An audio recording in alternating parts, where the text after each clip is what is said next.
Hello students, मैं नीरज सैनी आप लोगों को ऑर्गेनिक केमिस्ट्री का क्विक रिवीजन कराऊंगा। हम लोगों ने जो ऑर्गेनिक केमिस्ट्री का एक प्लानिंग आप लोगों को दी होगी या आप लोगों को आज या कल में मिल जाएगी। उस प्लानिंग को अगर आप देखें तो चैप्टर्स का सीक्वेंस वैसा नहीं है जैसा सीक्वेंस एनसीईआरटी में दिया हुआ है या जैसा सीक्वेंस हम लोग नॉर्मल क्लासेज में पढ़ाते हैं। नॉर्मल क्लासेस में हम लोग जब पढ़ाया जाता है तो इस थॉट के साथ सीक्वेंस अरेंज किया जाता है कि एक बेसिक चीज़ें पढ़ाई जाए जिसका यूज़ हो या ना हो चैप्टर्स में या पेपर में, बट उस कॉन्सेप्ट को तो पढ़ाया ही जाए क्योंकि उस कॉन्सेप्ट के बेसिस पे आने वाले और जो चैप्टर्स हैं उनको भी समझने में मदद मिलेगी। लेकिन क्रैश कोर्स में हम लोगों ने इस थॉट के साथ इस कोर्स को डिज़ाइन नहीं किया है।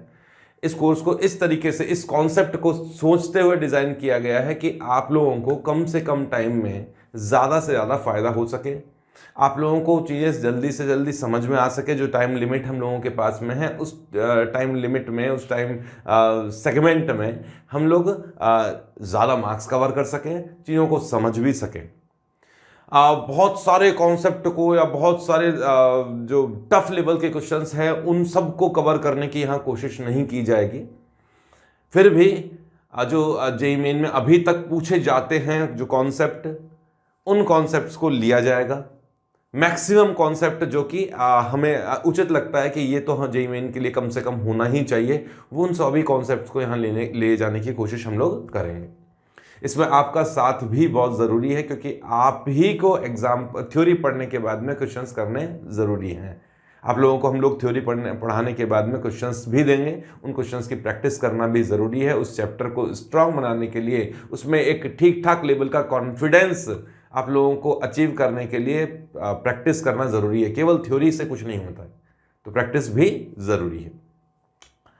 एक रेस्पेक्टेबल जो स्कोर है उसको अचीव करने के लिए आपको जो खास बातों का ध्यान रखना है वो ये बात है कि रेगुलरिटी के साथ में आप लोगों को सारे लेक्चर्स देखने हैं। ये चीज़ हमेशा काम आती है, रेगुलरिटी मेंटेन करना बहुत ज़रूरी है। थ्योरी का कोई लेक्चर ना छोड़ें, जो मैं आप लोगों को यहाँ पढ़ाऊँगा उसको ध्यान से सुने। हो सकता है कि मैंने यहाँ बोर्ड पे वो चीज़ नहीं लिखी है कोई पॉइंट, तो आप लोगों को लगता है कि ये पॉइंट मुझे लिख लेना चाहिए, तो आप कॉपी पर उसे लिखें। एग्जाम्पल्स जो समझाए जा रहे हैं उन एग्जाम्पल्स को ध्यान से सुने, क्योंकि ये एग्जाम्पल्स हम लोगों ने काफ़ी एक्सपीरियंस के बाद में आपके सामने रखने की कोशिश की है। कई सालों का जो एक्सपीरियंस है वो, मैं इसमें बहुत बढ़ाई वाली बात नहीं कर रहा हूँ, बट ये एक नॉलेज का एक फैक्टर आता ही है कि एक आपने बहुत साल तक कोई चीज़ गेन की है लगातार, और कई डिफरेंट टाइप के स्टूडेंट्स के साथ में रहे हो, कई डिफरेंट टाइप के पेपर्स आप लोगों ने देखे हैं जेईई मेन के। आप इतना कैलकुलेशन नहीं कर सकते जितना कैलकुलेशन मैं कर सकता हूँ कि हाँ इस तरह का क्वेश्चन जेईई मेन में आप पूछा जा सकता है, ये नहीं पूछा जा सकता है। हालांकि तुम मेरा गला मत पकड़ना एग्जाम के बाद में कि सर आपने तो कहा था ये वाला क्वेश्चन आ सकता है, वो तो नहीं आया है। लेकिन मैंने कुछ ऐसे क्वेश्चंस कॉन्सेप्ट बताए होंगे जिनके लिए नहीं बताया है कि ये आएगा, उनके क्वेश्चन भी आ सकते हैं। पॉसिबल सब कुछ है। फिर भी आपको ये चीज़ नहीं सोचनी है। आपको तो टीचर ने जो पढ़ा दिया है उसे पढ़ो, ध्यान से पढ़ो। मैं फिर एक बार ये चीज़ को ध्यान दिलाने की कोशिश करूँगा कि ये कोर्स डिज़ाइन किया गया है उन स्टूडेंट्स के लिए जिनका काफ़ी पोर्शन छूटा हुआ है, जिनको कॉन्फिडेंस नहीं है कि मैं जेईई मेन में स्कोर भी कर पाऊँगा कि नहीं कर पाऊँगा। उन स्टूडेंट्स के लिए कोर्स डिज़ाइन किया गया है। इसे तसल्ली के साथ पढ़ें, कॉन्फिडेंस अपने ऊपर रखें, प्रैक्टिस करें।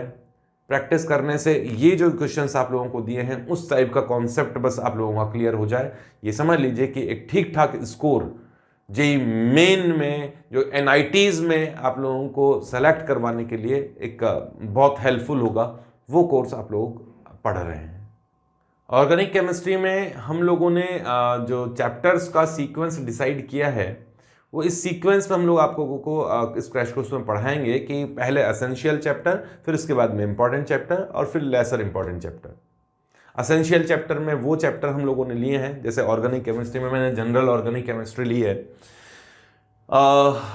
एसेंशियल चैप्टर वो चैप्टर हैं जिनके बेसिस पर और आने वाले जो चैप्टर्स हैं उनको समझा जा सकता है।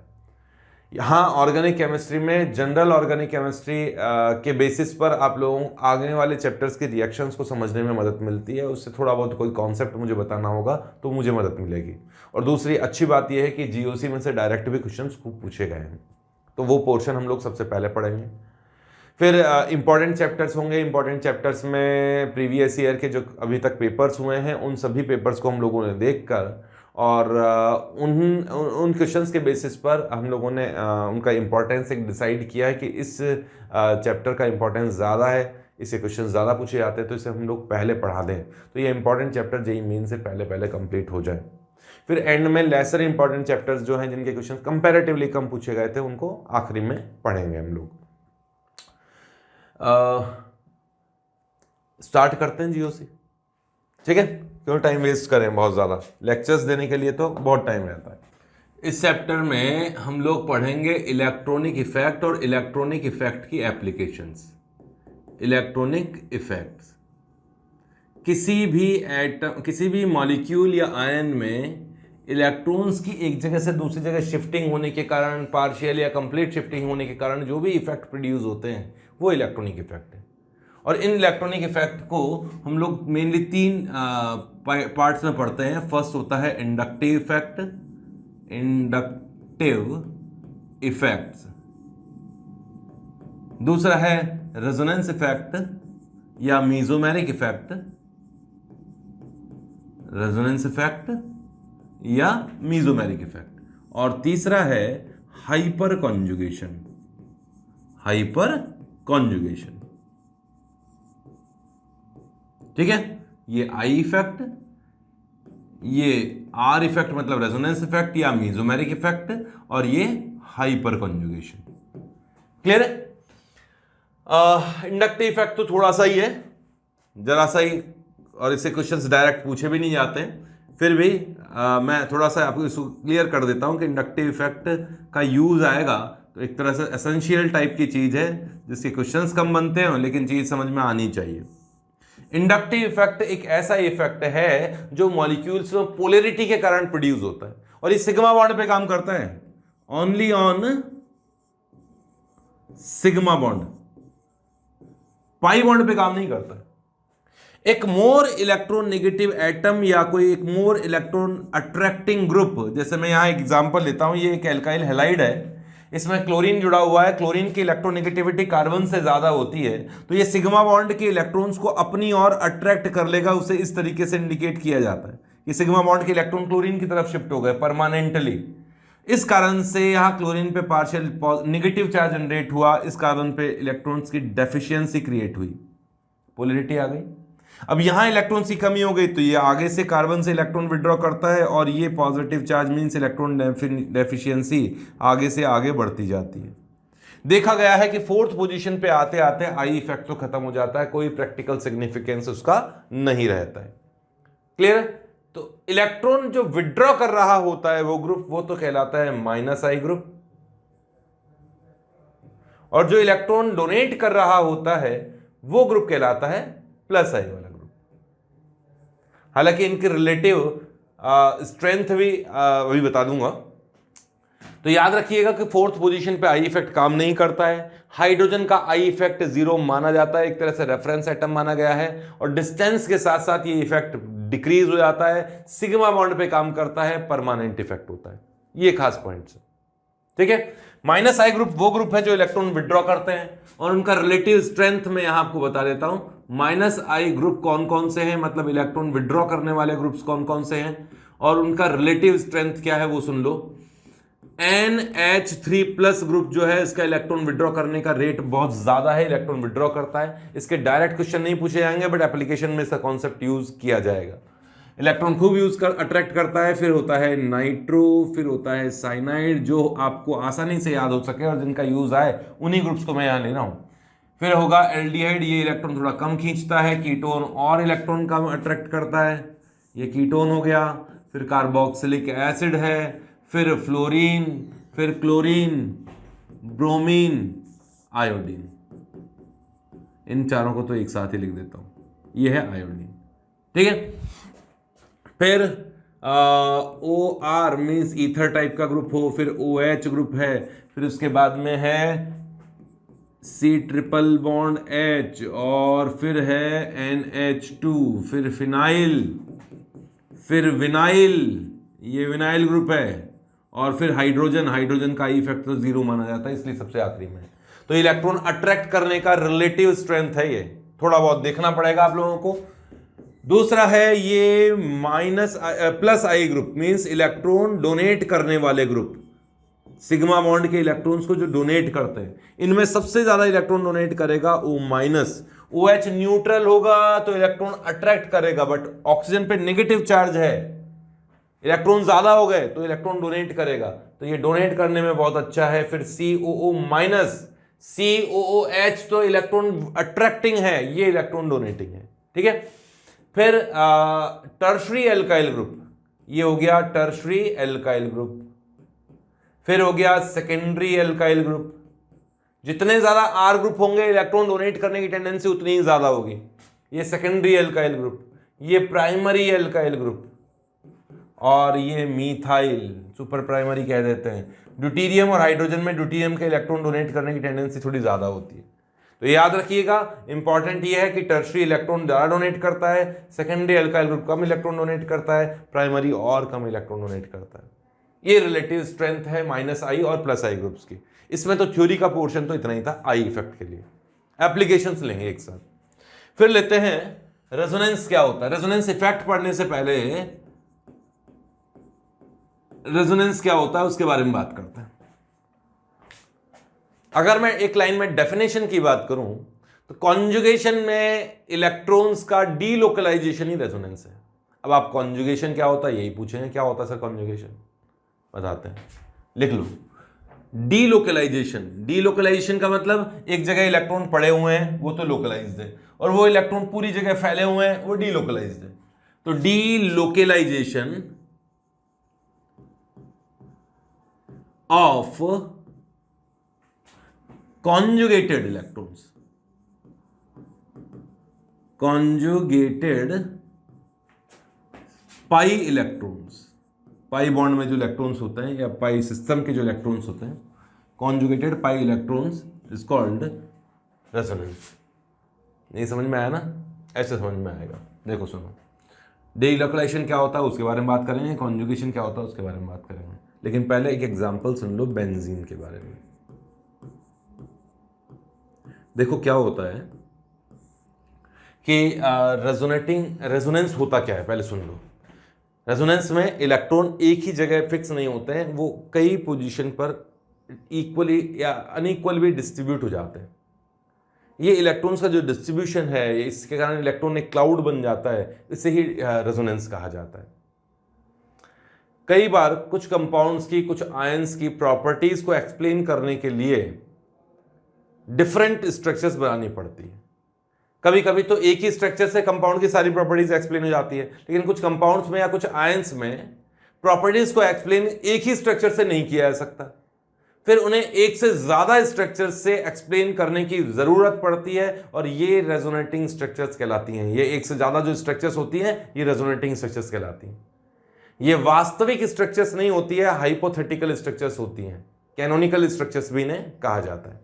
जैसे बेंजीन के बारे में सुनना, बेंजीन जो कि C6H6 होता है, इसका कुछ रिएक्शंस वगैरह करके देखा गया कि भैया इसकी स्ट्रक्चर तो साइक्लिक है, इसमें 3 पाई बॉन्ड है, तो केकुले ने इसका ये स्ट्रक्चर सजेस्ट किया कि भाई केकुले का स्ट्रक्चर ये है।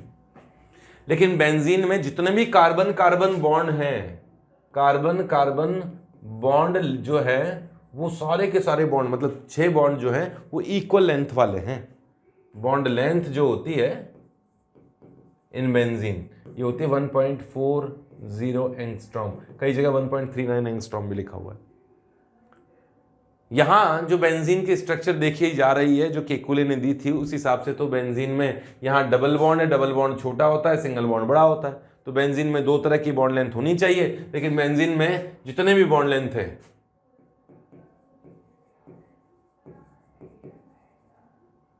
इन बेंजीन कर देता हूं, जितने भी बॉन्ड हैं कार्बन कार्बन बॉन्ड वो इक्वल लेंथ वाले हैं। तो इसका मतलब ये स्ट्रक्चर तो बेंजीन का नहीं हो सकता। बेंजीन की जो बॉन्ड लेंथ की प्रॉपर्टी है उसको एक्सप्लेन ये स्ट्रक्चर तो नहीं कर सकती।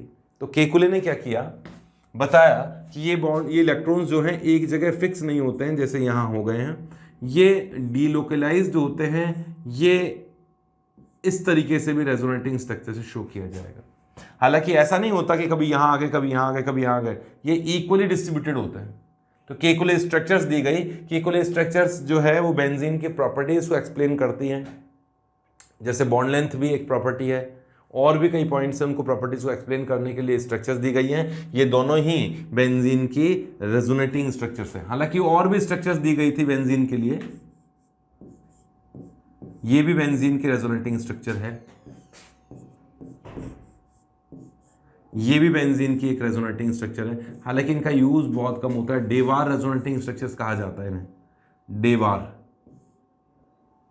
और भी हैं, इतनी नहीं है, पर सबसे ज्यादा यूजफुल तो ये है कि केकुले रेजोनेटिंग स्ट्रक्चर्स, मतलब केकुले ने जो स्ट्रक्चर्स बताई थी उनके बारे में, Kekule resonating structures of benzene. ठीक है, लेकिन ये सभी की सभी स्ट्रक्चर्स हाइपोथेटिकल स्ट्रक्चर्स है, कोई ना कोई प्रॉपर्टीज को एक्सप्लेन कर रही है। हालांकि ये ज्यादा प्रॉपर्टीज को एक्सप्लेन करती हैं, वो कम प्रॉपर्टीज को एक्सप्लेन करती हैं। ये सारी रेजोनेटिंग स्ट्रक्चर्स हाइपोथेटिकल है, जो एक्चुअल स्ट्रक्चर होती है वो होती है रेजोनेंस हाइब्रिड, या एक्चुअल स्ट्रक्चर को रिप्रेजेंट करती है वो कहलाती है रेजोनेंस हाइब्रिड। तो ये है resonance hybrid of benzene, resonance hybrid of benzene. Resonance hybrid और दूसरी रेजोनेटिंग स्ट्रक्चर से ज्यादा स्टेबल होता है, इसकी पोटेंशियल एनर्जी कम होती है क्योंकि ये ज्यादा स्टेबल है। क्लियर है? एक्चुअल स्ट्रक्चर तो ये है, ये हाइपोथेटिकल स्ट्रक्चर है। इन दोनों के बीच का जो गैप है, एनर्जी गैप है, वो रेजोनेंस एनर्जी कहलाती है। रेजोनेंस एनर्जी क्या है? Actual structure means resonance hybrid and most stable resonating structure के बीच का जो गैप है वो रेजोनेंस एनर्जी कहलाती है। और जो कंपाउंड जितना ज्यादा स्टेबल होगा उसकी रेजोनेंस एनर्जी उतनी ही ज्यादा होगी, जिसमें रेजोनेंस जितना ज्यादा होगा उसकी रेजोनेंस एनर्जी उतनी ही ज्यादा होगी। क्लियर है? वापस बोलूं, रेजोनेंस एनर्जी क्या है? एक्चुअल स्ट्रक्चर और मोस्ट स्टेबल रेजोनेटिंग स्ट्रक्चर्स के बीच का जो एनर्जी गैप है वो रेजोनेंस एनर्जी कहलाती है। जो ज्यादा स्टेबल होगा उसकी रेजोनेंस एनर्जी ज्यादा होगी। ये बस इतना ही पूछा जा सकता है इसके अंदर से। क्लियर है? बढ़े आगे। ये सारी रेजोनेटिंग स्ट्रक्चर इक्वली स्टेबल नहीं होती। जो ज्यादा प्रॉपर्टीज को एक्सप्लेन करती है, ये रेजोनेटिंग से ज्यादा प्रॉपर्टीज को एक्सप्लेन करती है, तो ये ज्यादा स्टेबल है। जो कम प्रॉपर्टीज को एक्सप्लेन करती है वो कम स्टेबल होती है, इक्वली स्टेबल नहीं होती। जो ज्यादा स्टेबल है उसकी पोटेंशियल एनर्जी कम होती है। इन सबसे ज्यादा स्टेबल होता है रेजोनेंस हाइब्रिड। क्लियर है? अब रेजोनेटिंग स्ट्रक्चर्स कैसे बनाते हैं? बनाने के लिए तो पूछेगा नहीं, वो तो बनी बनाई देगा। तो रेजोनेंस समझने से पहले कॉन्जुगेशन समझ लेना चाहिए। कॉन्जुगेशन क्या होता है उसके बारे में बात करते हैं। Types of conjugation, types of conjugation.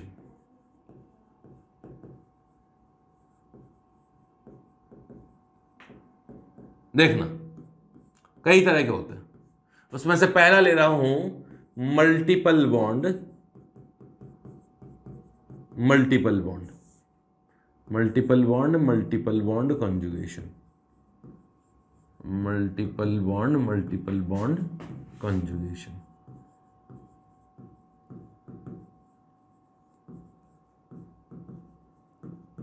देखो, अगर एक मल्टीपल बॉन्ड के जस्ट बाद में दूसरा मल्टीपल बॉन्ड है, कहने का मतलब एक मल्टीपल बॉन्ड के फिर एक बॉन्ड छोड़कर फिर दूसरा मल्टीपल बॉन्ड है। ये मल्टीपल बॉन्ड डबल बॉन्ड भी हो सकता है, ट्रिपल बॉन्ड भी हो सकता है। तो ये कॉन्जुगेशन में एक पाई बॉन्ड में 2 इलेक्ट्रॉन होते हैं ना, तो इसमें 2 इलेक्ट्रॉन है, तो इस पाई बॉन्ड में भी 2 इलेक्ट्रॉन है। तो मैं वापस बोलूंगा, एक मल्टीपल बॉन्ड के एक बॉन्ड छोड़ के दूसरा मल्टीपल बॉन्ड है तो कॉन्जुगेशन में।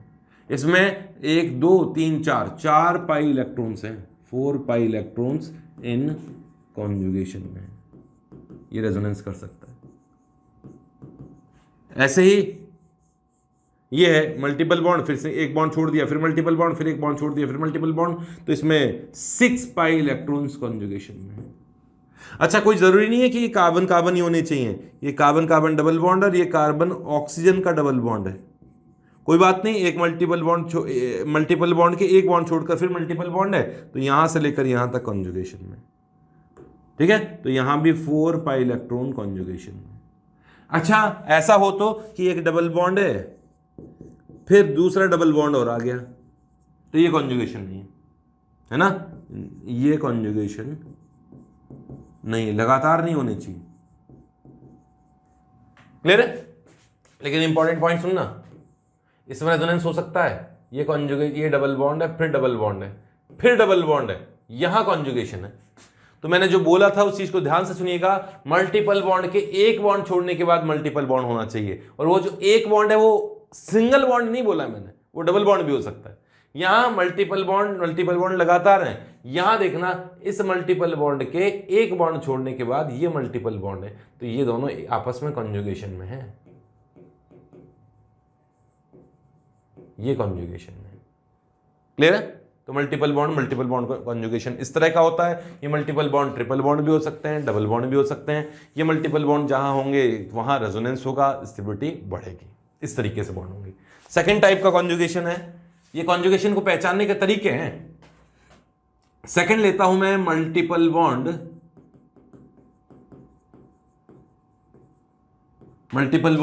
And lone pair conjugation, lone pair conjugation.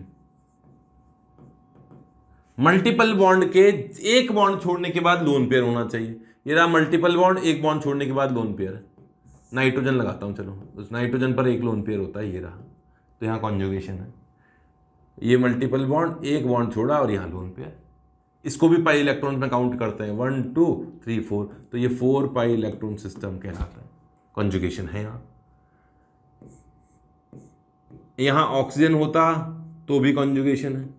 ये मल्टीपल बॉन्ड, एक बॉन्ड छोड़ने के बाद लोन पेयर, तो ये भी कॉन्जुगेशन है। अच्छा ध्यान रखिएगा, इसमें एक ही लोन पेयर रेजोनेंस में पार्टिसिपेट करेगा, दूसरा नहीं करेगा। किसी एक एटम पर एक लोन पेयर है, एक से ज्यादा लोन पेयर है तो केवल एक ही लोन पेयर रेजोनेंस में पार्टिसिपेट करेगा, तो ये वाला एक कोई भी एक कर सकता है, तो इसे भी 4 पाई इलेक्ट्रॉन सिस्टम कहूंगा। 2 इलेक्ट्रॉन तो यहां के, एक बॉन्ड छोड़ने के बाद में कोई एक लोन पेयर रेजोनेंस में पार्टिसिपेट कर रहा है, तो ये भी कॉन्जुगेशन है। अच्छा, ये जो लोन पेयर है वो नेगेटिव चार्ज का भी हो सकता है, जैसे यहां CH2 नेगेटिव चार्ज है, यहां CH2 माइनस है, तो माइनस का मतलब इस कार्बन पे नेगेटिव चार्ज है। कार्बन एनायन होता है ना, उस पर लोन पेयर होता है, उस नेगेटिव चार्ज पर लोन पेयर है, तो यहां भी कॉन्जुगेशन है। तो डबल बॉन्ड ये रहा, एक बॉन्ड छोड़ने के बाद मल्टीपल लोन पेयर है, तो ये भी 4 पाई इलेक्ट्रॉन सिस्टम है। ये ऐसा नहीं होना चाहिए, ये लोन पेयर ऐसा नहीं होना चाहिए कि डबल बॉन्ड के एटम पर ही बैठा है, इसमें कॉन्जुगेशन नहीं है, इसमें रेजोनेंस नहीं हो सकता। लेकिन अगर ऐसा हो कि यहां डबल बॉन्ड है, फिर डबल बॉन्ड है, फिर लोन पेयर है, तब तो बात बन जाएगी। क्यों? क्योंकि इस मल्टीपल बॉन्ड के एक बॉन्ड छोड़ने के बाद अगले एटम पर लोन पेयर है। यहां तो मल्टीपल बॉन्ड वाले एटम पर ही लोन पेयर था, तो मल्टीपल बॉन्ड के बाद एक बॉन्ड छोड़ना है, और एक बॉन्ड सिंगल बॉन्ड भी हो सकता है, डबल बॉन्ड भी हो सकता है। तो यहां जो एक बॉन्ड छोड़ा है वो डबल बॉन्ड था, यहां जो एक बॉन्ड छोड़ा था बीच में जो था वो सिंगल बॉन्ड था, कोई दिक्कत नहीं। ठीक है, यहां कॉन्जुगेशन नहीं है। अगर ऐसा है जैसे ये है और यहां ऑक्सीजन है तो नहीं है भाई, दो बॉन्ड छोड़ने के बाद हो गया ना, तो ये कॉन्जुगेशन नहीं है, यहां रेजोनेंस नहीं होगा। ये एक सेकंड टाइप का कॉन्जुगेशन है, और जहां ये स्ट्रक्चर्स आपको दिखे तो आप समझ लीजिएगा कि यहां रेजोनेंस पॉसिबल है। स्ट्रक्चर्स भी बनाएंगे। थर्ड टाइप का लेते हैं multiple bond vacant orbital conjugation, vacant orbital conjugation. जैसे ये मल्टीपल बॉन्ड है, इसके जस्ट पास में बोरोन है, BH2 कर देता हूं। बोरोन के पास एक वेकेंट p ऑर्बिटल होता है, तो यहां भी कॉन्जुगेशन है। क्या? क्योंकि मल्टीपल बॉन्ड के एक बॉन्ड छोड़ने के बाद में वेकेंट ऑर्बिटल है, तो उसे कॉन्जुगेशन माना जाता है। ऐसे ही बोरोन, ये जो मल्टीपल बॉन्ड है उसके जस्ट पास में मैंने कार्बन रख दिया, पॉजिटिव चार्ज कार्बन। अब कार्बन पे 3 बॉन्ड और पॉजिटिव चार्ज हो तो वहां वेकेंट ऑर्बिटल होता है, इसलिए मल्टीपल बॉन्ड और वेकेंट ऑर्बिटल कॉन्जुगेशन इसमें भी है। ऐसा नहीं होना चाहिए कि मल्टीपल बॉन्ड के जस्ट उसी पर ही पॉजिटिव चार्ज हो तो यहां कॉन्जुगेशन नहीं है।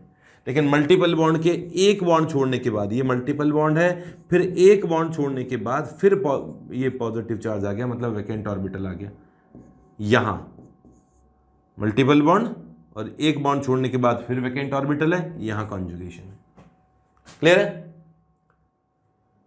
चले आगे, इसी में ले लूं फोर्थ पॉइंट, इस तरफ लिख देता हूं। नेक्स्ट है fourth, multiple bond free radical conjugation. Free radical conjugation,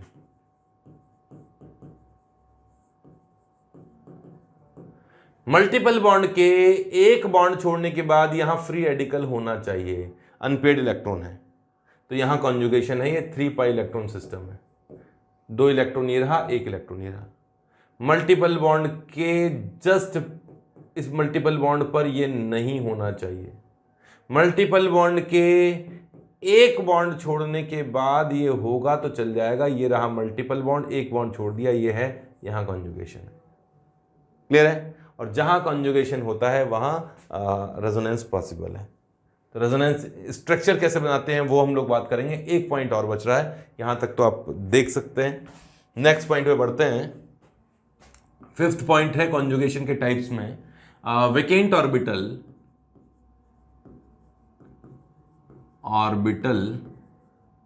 and lone pair conjugation. Lone pair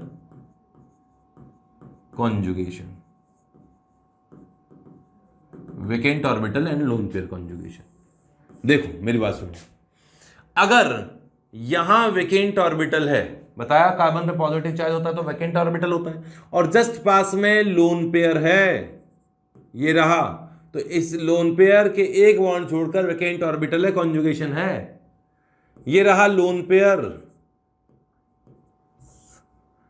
NH, और यहां लोन पेयर तो होता ही है, नाइट्रोजन पे 5 बॉन्ड होते हैं, 5 इलेक्ट्रॉन होते हैं, और यहां है फिर CH, और ये पॉजिटिव चार्ज, यहां भी कॉन्जुगेशन है। कैसे? क्योंकि यहां वैकेंट ऑर्बिटल, एक बॉन्ड छोड़ने के बाद लोन पेयर है, काम चल गया।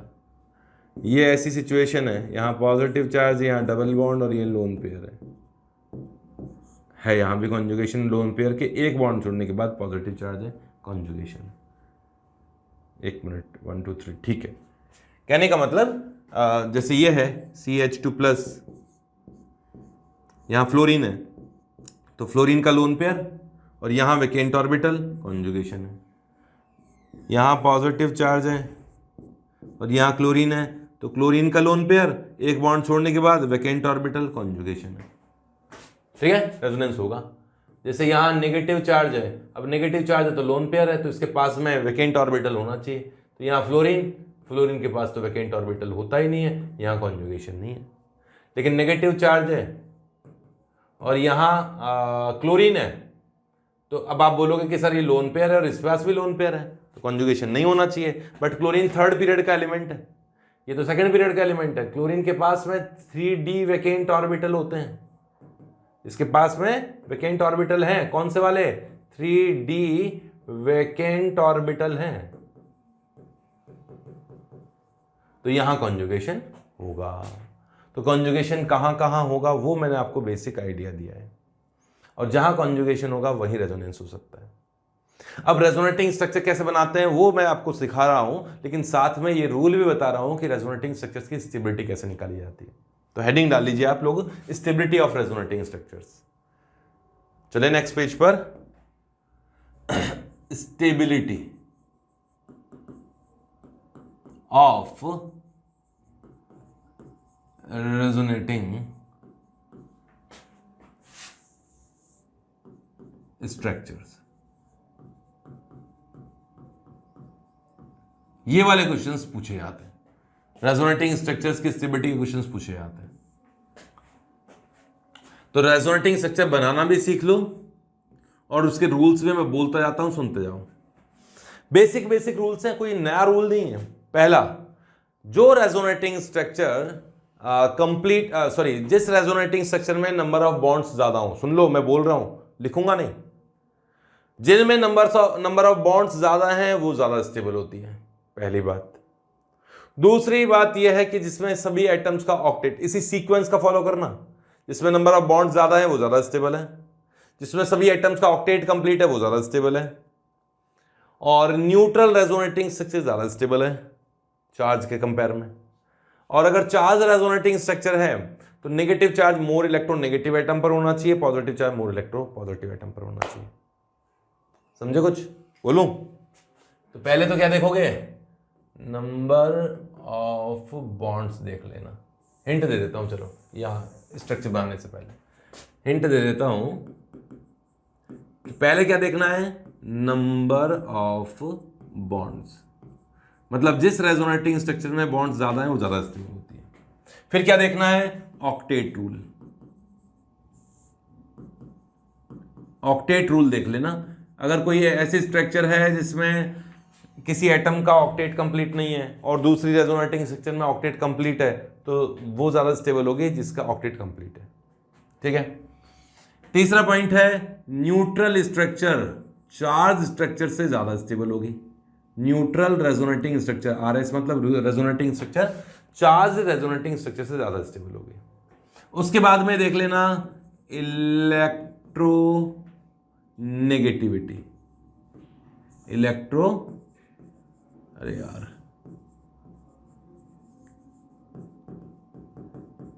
इलेक्ट्रोनेगेटिविटी, जिसकी इलेक्ट्रोनेगेटिविटी ज्यादा है उस एटम पर नेगेटिव चार्ज ज्यादा स्टेबल होगा, जिसकी इलेक्ट्रोनेगेटिविटी कम है उस एटम पर पॉजिटिव चार्ज ज्यादा स्टेबल होगा, अगर रेजोनेटिंग स्ट्रक्चर पॉजिटिव मतलब चार्ज्ड है तो।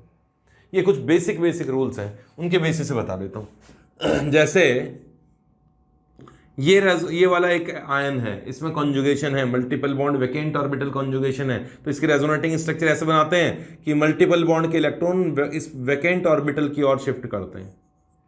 तो ये इलेक्ट्रॉन यहां शिफ्ट होगा तो डबल बॉन्ड यहां आएगा और पॉजिटिव चार्ज यहां आएगा। इलेक्ट्रॉन दे दिए ना पॉजिटिव चार्ज को, तो फिर काहे का पॉजिटिव रहा, कहां इलेक्ट्रॉन डेफिशिएंसी रही, इसने इलेक्ट्रॉन डोनेट किए थे तो पॉजिटिव चार्ज यहां है।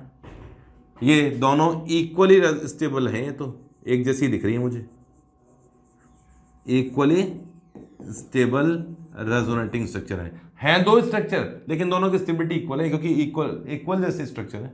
इसका हाइब्रिड कुछ इस तरीके से बनाया जाएगा कि यहां से यहां तक, यहां से यहां तक डबल बॉन्ड फैल गया, हाफ पॉजिटिव चार्ज यहां है, हाफ पॉजिटिव चार्ज यहां है। ठीक है। इक्वल रेजोनेटिंग स्ट्रक्चर में पॉजिटिव चार्ज का जो डिस्ट्रीब्यूशन है वो इक्वल कर सकते हैं, नेगेटिव का जो चार्ज का कंट्रीब्यूशन है वो भी इक्वल कर सकते हैं। जैसे ये वाला स्ट्रक्चर है, यहाँ कॉन्जुगेशन है मल्टीपल बॉन्ड और लोन पेयर का, तो मल्टीपल बॉन्ड के इलेक्ट्रॉन लोन पेयर से अपोजिट साइड में जाएंगे। यहाँ अगर पॉजिटिव चार्ज है, वैकेंट ऑर्बिटल है, तो मल्टीपल बॉन्ड के इलेक्ट्रॉन पॉजिटिव चार्ज की ओर शिफ्ट करोगे, यहाँ अपोजिट साइड में शिफ्ट करोगे, तो इस तरफ शिफ्ट करोगे तो यहाँ नेगेटिव बनेगा और ये नेगेटिव इलेक्ट्रॉन डोनेट करेगा। देख लो ध्यान से, ऐसे ही बनानी है। तो ये इलेक्ट्रॉन यहां आ गए, यहां नेगेटिव बना, यहां डबल बॉन्ड बना। ठीक है। और हाइब्रिड कुछ इस तरीके का बनेगा क्योंकि ये दोनों स्ट्रक्चर भी इक्वली स्टेबल हैं, क्योंकि एक जैसे ही हैं, इक्वली स्टेबल रेजोनेटिंग स्ट्रक्चर्स हैं, इसलिए इनका हाइब्रिड भी कुछ इस तरीके से ही बनाना है कि नेगेटिव चार्ज इक्वली दोनों जगह डिस्ट्रीब्यूट हो गया है। ठीक है। चलते हैं नेक्स्ट एग्जांपल पर।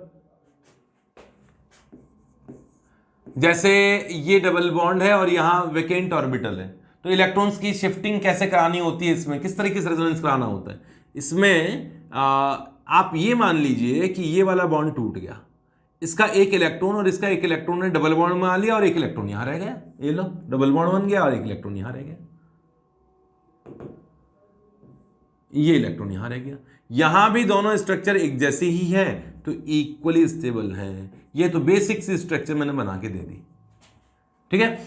और हाइब्रिड कुछ इस तरीके से बनाया जाता है कि यहां इलेक्ट्रॉन इस जगह शो कर दिया जाता है कि भाई ये इलेक्ट्रॉन दोनों जगह शिफ्ट है, इक्वली शिफ्टेड है। इस रेजोनेंस के कारण दोनों जगह की बॉन्ड लेंथ इक्वल हो गई। डबल बॉन्ड की लेंथ छोटी होती है, सिंगल बॉन्ड की लेंथ बड़ी होती है, लेकिन यहां दोनों की बॉन्ड लेंथ इक्वल हो गई। क्यों? क्योंकि इक्वली स्टेबल रेजोनेटिंग स्ट्रक्चर्स बनी थी। ये तो बेसिक एग्जांपल दिए मैंने, एक दो एग्जांपल और ले लेता हूं बेसिक में। ये लो CH3 C double bond O और NH2 ये है। इसमें कॉन्जुगेशन ढूंढते हैं अपन लोग। ये लोन पेयर तो मल्टीपल बॉन्ड पर ही है, काम नहीं बनेगा। लो मल्टीपल बॉन्ड के एक बॉन्ड छोड़ने के बाद लोन पेयर है, रेजोनेंस हो सकता है। और रेजोनेंस में क्या किया था अभी मैंने एग्जांपल नंबर 2 में क्या बताया था कि मल्टीपल बॉन्ड और लोन पेयर कॉन्जुगेशन हो तो मल्टीपल बॉन्ड के इलेक्ट्रॉन लोन पेयर से दूर की ओर शिफ्ट करना है अपोजिट साइड में, और फिर लोन पेयर के इलेक्ट्रॉन लेके आना है। यहाँ नेगेटिव चार्ज में लोन पेयर है, शो नहीं करते हैं यहाँ पर। ऐसे ही यहाँ करना है कि ये multiple bond lone pair conjugation है तो मल्टीपल बॉन्ड के इलेक्ट्रॉन को अपोजिट साइड में शिफ्ट करना है और लोन पेयर के इलेक्ट्रॉन को यहाँ डबल बॉन्ड में आना है। ठीक है, तो क्या हुआ CH2।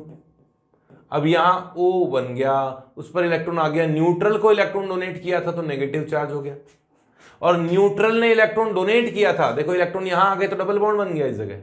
नाइट्रोजन ने इलेक्ट्रॉन डोनेट किया था और न्यूट्रल एटम जब इलेक्ट्रॉन डोनेट करेगा तो उसके जगह पॉजिटिव चार्ज आ जाएगा।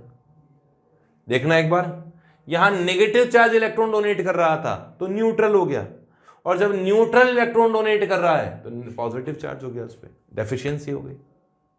हाइब्रिड कैसा बनेगा? हाइब्रिड कैसा बनेगा? कुछ इस तरह का हाइब्रिड बनेगा, यहां ऑक्सीजन है, यहां नाइट्रोजन है, कुछ कुछ डबल बॉन्ड यहां, कुछ कुछ डबल बॉन्ड कैरेक्टर यहां, यहां भी नेगेटिव चार्ज है, यहां भी नेगेटिव, सॉरी यहां पॉजिटिव चार्ज है। इस तरह का इसका हाइब्रिड बनेगा।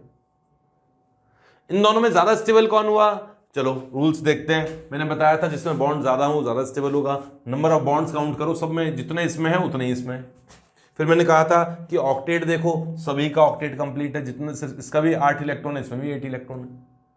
फिर देखो न्यूट्रल स्ट्रक्चर, तो ये न्यूट्रल है, ये चार्ज्ड है, तो ये मोर स्टेबल है। तो इसका कैरेक्टर जो मोर स्टेबल होगी उसका कैरेक्टर हाइब्रिड में ज्यादा होगा, ये वाला कैरेक्टर। ठीक है, मतलब यहां डबल बॉन्ड कैरेक्टर ज्यादा होगा, यहां सिंगल बॉन्ड कैरेक्टर ज्यादा होगा। कुछ और एग्जांपल देखते हैं। CH3 C double bond O and यहां है CH2 माइनस। कॉन्जुगेशन देखना है क्या? मल्टीपल बॉन्ड ये रहा, एक बॉन्ड छोड़ने के बाद नेगेटिव चार्ज, मतलब यहां कार्बन पे नेगेटिव चार्ज का मतलब होता है लोन पेयर, तो है इसमें कॉन्जुगेशन किसका? मल्टीपल बॉन्ड का और लोन पेयर का। तो मल्टीपल बॉन्ड के इलेक्ट्रॉन्स अपोजिट साइड में जाएंगे लोन पेयर से, तो यहां नेगेटिव चार्ज आएगा क्योंकि न्यूट्रल एटम ने इलेक्ट्रॉन अट्रैक्ट किया है तो नेगेटिव आएगा। और ये इलेक्ट्रॉन ऐसे डोनेट किए जाते हैं, ये भी बताया था मैंने। तो क्या होगा? यहां आएगा CH3 O माइनस, यहां आएगा डबल बॉन्ड। क्यों? न्यूट्रल एटम ने इलेक्ट्रॉन अट्रैक्ट किया तो नेगेटिव चार्ज हो गया, और लोन नेगेटिव चार्ज ने इलेक्ट्रॉन डोनेट किए तो न्यूट्रल हो गया। सही है? अच्छा, इन दोनों में ज्यादा स्टेबल कौन है? चलो बात करते हैं एक एक स्टेप में। पहले देखते हैं नंबर ऑफ पाई बॉन्ड्स, इसमें जितने पाई बॉन्ड है उतने पाई बॉन्ड इसमें। फिर देखते हैं ऑक्टेट रूल, इसमें भी सबका ऑक्टेट कंप्लीट है, इसमें भी सभी का ऑक्टेट कंप्लीट है। फिर देखते हैं न्यूट्रल स्ट्रक्चर, ये भी चार्ज है, ये भी चार्ज है, दोनों ही चार्ज स्ट्रक्चर है। फिर देखते हैं इलेक्ट्रोनेगेटिविटी, तो ऑक्सीजन की इलेक्ट्रोनेगेटिविटी ज्यादा है, कार्बन की कम है, तो नेगेटिव चार्ज ऑक्सीजन पे ज्यादा स्टेबल होगा एज कंपेयर टू कार्बन, ये मोर स्टेबल है, ये मोर स्टेबल है। ठीक है, और इसका हाइब्रिड भी बना देता हूं कि यहां CH3 है, यहां O है, यहां CH2 है, यहां कभी कभी डबल बॉन्ड कैरेक्टर भी आया था, तो थोड़ा थोड़ा डबल बॉन्ड कैरेक्टर दोनों जगह है। नेगेटिव चार्ज इस ऑक्सीजन पर भी होगा, नेगेटिव चार्ज इस कार्बन पर भी होगा, बट नेगेटिव चार्ज ऑक्सीजन पे ज्यादा होगा। इन दोनों नेगेटिव चार्ज का जो सम होगा वो 1 के बराबर ही होगा, 1 इलेक्ट्रॉनिक चार्ज के बराबर ही होगा। But oxygen electron negative charge को ज्यादा होल्ड कर सकता है क्योंकि वो ज्यादा इलेक्ट्रोनेगेटिव है, तो इसलिए ऑक्सीजन पर जो नेगेटिव चार्ज का मैग्नीट्यूड है वो ज्यादा होगा एज कंपेयर टू कार्बन। ये कॉन्सेप्ट है। ठीक है, चलें आगे और एग्जांपल्स लें। चलो और लेते हैं, कुछ एग्जांपल्स और लेते हैं। ये बेसिक सा एग्जांपल्स से मैं आप लोगों को कॉन्सेप्ट समझाने की कोशिश कर रहा हूं, क्योंकि जीओसी एसेंशियल चैप्टर्स में डाला है, और एसेंशियल चैप्टर मतलब ये कॉन्सेप्ट बिल्डअप करेंगे आने वाले कॉन्सेप्ट, आने वाले चैप्टर्स के लिए। कॉन्जुगेशन है इसमें। अब यहां तो कार्बन कार्बन है, किसी भी तरफ इलेक्ट्रॉन शिफ्ट कर दो, किसी तरफ दे दो, किसी तरफ ले लो। तो इसमें ऐसा होगा कि इलेक्ट्रॉन यहां गए तो ये नेगेटिव बना, ये पॉजिटिव बना, नेगेटिव और पॉजिटिव को पास पास मत छोड़ना इस तरीके से। तो जैसे ही ये पॉजिटिव बना तो इसने इलेक्ट्रॉन इस तरफ डोनेट कर दिया उस पॉजिटिव की ओर, तो इसका परिणाम निकला कि यहां डबल बॉन्ड बन गया। न्यूट्रल के पास इलेक्ट्रॉन गए तो ये नेगेटिव हो गया, न्यूट्रल ने इलेक्ट्रॉन डोनेट किया तो ये पॉजिटिव हो गया। जरा देखना एक बार, यहां तो आ गया डबल बॉन्ड, यहां आएगा नेगेटिव चार्ज, यहां आएगा पॉजिटिव चार्ज। इसका रिवर्स भी तो हो सकता था, इसका अपोजिट साइड में भी आ सकता था। तो ऐसा भी हो सकता है, यहां नेगेटिव आएगा यहां पॉजिटिव आएगा। कौन ज्यादा स्टेबल है? फर्स्ट वाली स्ट्रक्चर ज्यादा स्टेबल है क्योंकि इसमें नंबर ऑफ बॉन्ड ज्यादा हैं, इसमें बॉन्ड ज्यादा है, इसमें बॉन्ड कम है। ए, बी और सी में से अगर मैं स्टेबिलिटी की बात करूं तो इसमें ए की स्टेबिलिटी काफी ज्यादा है, बी और सी तो इक्वली स्टेबल है क्योंकि एक जैसी स्ट्रक्चर है। अच्छा, इसका हाइब्रिड भी बना के देखते हैं। तो इसका हाइब्रिड कुछ इस तरह का होगा कि यहाँ डबल बॉन्ड कैरेक्टर था, कभी कभी यहाँ सिंगल बॉन्ड कैरेक्टर भी आया, यहाँ डबल बॉन्ड आया, सिंगल बॉन्ड आया, यहाँ डबल बॉन्ड आया, सिंगल बॉन्ड आया, यहाँ नेगेटिव चार्ज भी आया था तो पॉजिटिव चार्ज भी आया था। तो चार्ज लगाने का तो कोई मतलब नहीं है, जितना नेगेटिव आया था उतना ही पॉजिटिव आया था। अच्छा, यहाँ की बॉन्ड लेंथ की बात करते हैं, तो ध्यान से सुनना, मैं बोल रहा हूँ जो बॉन्ड लेंथ की बात। न्यूट्रल स्ट्रक्चर्स का कंट्रीब्यूशन रेजोनेंस हाइब्रिड में ज्यादा होता है, मतलब उसके कैरेक्टर्स ज्यादा चलेंगे, जो दमदार होगा उसकी ज्यादा चलेगी। तो न्यूट्रल स्ट्रक्चर में यहां तो डबल बॉन्ड है और यहां सिंगल बॉन्ड है, तो यहां डबल बॉन्ड कैरेक्टर ज्यादा होगा, यहां सिंगल बॉन्ड कैरेक्टर ज्यादा होगा। ये सिंगल बॉन्ड है जो कि बड़ा होना चाहिए, ये डबल बॉन्ड है जो कि छोटा होना चाहिए। मान लीजिए इस बॉन्ड की लेंथ को मैं एक्स एंगस्ट्रॉम से, इसे वाई एंगस्ट्रॉम से और इसे जेड एंगस्ट्रॉम से इंडिकेट करूं, तो इनकी बॉन्ड लेंथ में अगर कंपैरिजन किया जाए, बॉन्ड लेंथ में अगर कंपैरिजन किया जाए तो y की बॉन्ड लेंथ सबसे ज्यादा होगी, x और z की बॉन्ड लेंथ तो इक्वल होगी। अच्छा, एक normal carbon carbon single bond की बॉन्ड लेंथ क्या होती है वो भी सुन लो, है ना। बॉन्ड लेंथ जिसमें कोई रेजोनेंस नहीं है, ऐसी बॉन्ड लेंथ की बात कर रहा हूं। कार्बन कार्बन जो सिंगल बॉन्ड होता है उसकी बॉन्ड लेंथ होती है 1.54 angstrom. Carbon carbon double bond की लेंथ होती है 1.34 angstrom. Carbon carbon triple bond की लेंथ होती है 1.19 एंगस्ट्रॉम। ठीक है, CH की बॉन्ड लेंथ होती है 1.09 एंगस्ट्रॉम। ये होती है 1 एंगस्ट्रॉम इक्वल्स टू कितना होता है? 1 एंगस्ट्रॉम इक्वल्स टू 10 की पावर -8 सेंटीमीटर, -10 डेसीमीटर, -10 मीटर्स। ठीक है, ये होता है, थोड़ा ध्यान रखिएगा। हाँ चलो, ये डबल बॉन्ड की लेंथ जो होती है वो छोटी होती है, ट्रिपल बॉन्ड की लेंथ और भी कम होती है। तो अब देखो, मेरे बताना क्या इन सब की बॉन्ड लेंथ इक्वल है? क्या नहीं है। लेकिन जो यहां जो सिंगल बॉन्ड था उसकी बॉन्ड लेंथ सिंगल बॉन्ड के बराबर नहीं मिलेगी, उससे कुछ कम मिलेगी, क्योंकि कुछ डबल बॉन्ड कैरेक्टर यहां आ गया है। वापस बोलूं कि यहां जो ये वाई बॉन्ड था, इसकी लेंथ, ये जो बीच वाला बॉन्ड है, इसकी लेंथ 1.54 एंगस्ट्रॉम जितनी नहीं होगी, उससे कुछ कम होगी, क्योंकि उसमें डबल बॉन्ड कैरेक्टर आ चुका है। ऐसे ही ये जो x और z हैं, x और z हैं, इनकी बॉन्ड लेंथ, क्योंकि यहां डबल बॉन्ड था तो डबल बॉन्ड की लेंथ कितनी होनी चाहिए? 1.34 एंगस्ट्रॉम। तो 1.34 एंगस्ट्रॉम के बराबर नहीं होगी। क्यों नहीं होगी? क्योंकि इसमें डबल बॉन्ड की जगह थोड़ा थोड़ा सिंगल बॉन्ड कैरेक्टर आ गया, इसलिए बॉन्ड लेंथ थोड़ी सी बढ़ गई है, तो उससे कुछ ज्यादा मिलेगी। क्लियर है? तो ये रेजोनेंस के कारण कुछ कॉन्सेप्ट है, कुछ फैक्ट्स हैं जिसके बेसिस पर हम लोग ये स्टेबिलिटी भी आइडेंटिफाई कर लेते हैं। इन्हें लिख लीजिए जल्दी से। नेक्स्ट पॉइंट पे बढ़ते हैं। इसमें कुछ और एग्जाम्पल भी करने चाहिए हमें, लो और लेते हैं। एग्जाम्पल नंबर 7, हम लोगों ने लोन पेयर और वैकेंट ऑर्बिटल कॉन्जुगेशन के एग्जाम्पल्स नहीं लिए थे, तो वो एग्जाम्पल लेते हैं। ये वाला कंपाउंड, ये वाला आयन है और इस आयन में कॉन्जुगेशन तो है। कौन सा है? वैकेंट ऑर्बिटल और लोन पेयर कॉन्जुगेशन। अब इसमें कॉन्जुगेशन में इलेक्ट्रॉन्स इस तरीके से जाते हैं कि लोन पेयर से वैकेंट ऑर्बिटल की तरफ इलेक्ट्रॉन ट्रांसफर करना है, इस तरीके से रेजोनेटिंग स्ट्रक्चर बनानी है। तो जब लोन पेयर इलेक्ट्रॉन डोनेट करेगा यहां, तो मल्टीपल बॉन्ड बनेगा, तो इस तरीके से मल्टीपल बॉन्ड बनेगा। और जब न्यूट्रल एटम ने इलेक्ट्रॉन डोनेट किए हैं तो वहां पॉजिटिव चार्ज आएगा, और इलेक्ट्रॉन डेफिशिएंट को इलेक्ट्रॉन मिल गए तो वो न्यूट्रल हो गया। ठीक है, अब इन दोनों में कौन ज्यादा स्टेबल है? तो स्टेबिलिटी के रूल्स क्या हैं? जिसमें बॉन्ड ज्यादा हो, इसमें बॉन्ड ज्यादा है, यहां बॉन्ड कम है, तो मोर स्टेबल ये होगा। बॉन्ड भी इसमें ज्यादा है, ऑक्टेट भी यहां कंप्लीट है, यहां कार्बन का ऑक्टेट इनकम्प्लीट है, बट यहां कार्बन ऑक्सीजन वगैरह सबका ऑक्टेट कंप्लीट है। क्लियर है? कंफ्यूजन जनरली स्टूडेंट्स को ये होता है कि सर ऑक्सीजन पे पॉजिटिव चार्ज अच्छा नहीं लग रहा, लेकिन वो तो तब देखा जाता है जब नंबर ऑफ बॉन्ड्स वगैरह वाली जो कंडीशन थी वो अप्लाई नहीं होती है, तब ऑर्डर मैंने बताया था आपको। इसका हाइब्रिड कुछ इस तरीके का बनेगा कि यहां कुछ कुछ डबल बॉन्ड कैरेक्टर है, यहां पार्शियल पॉजिटिव चार्ज, यहां भी पार्शियल पॉजिटिव चार्ज, ये इसका हाइब्रिड है। ठीक है, कुछ और रेजोनेटिंग स्ट्रक्चर्स बनाते हैं। तो ये वाला कंपाउंड है, इसमें रेजोनेंस पॉसिबल है या नहीं है? कॉन्जुगेशन है, कॉन्जुगेशन तो है, मल्टीपल बॉन्ड का। अब जब इस तरह से कीटोन के साथ जुड़ा हुआ है ना, तो कीटोन में ऑक्सीजन मोर इलेक्ट्रोनेगेटिव एटम है। जैसे मैंने अभी डबल बॉन्ड में बताया था, तो इलेक्ट्रॉन किसी भी और शिफ्ट कर देते, इधर भी कर सकते थे, उधर भी कर सकते थे, तो कार्बन थे वो। लेकिन यहाँ ऑक्सीजन मोर इलेक्ट्रोनेगेटिव है, तो इलेक्ट्रॉन अट्रैक्ट करेगा, तो यहाँ नेगेटिव आएगा, यहाँ पॉजिटिव आएगा। नेगेटिव और पॉजिटिव को एक साथ नहीं छोड़ेंगे। ये इलेक्ट्रॉन यहाँ गए पॉजिटिव की तरफ, मतलब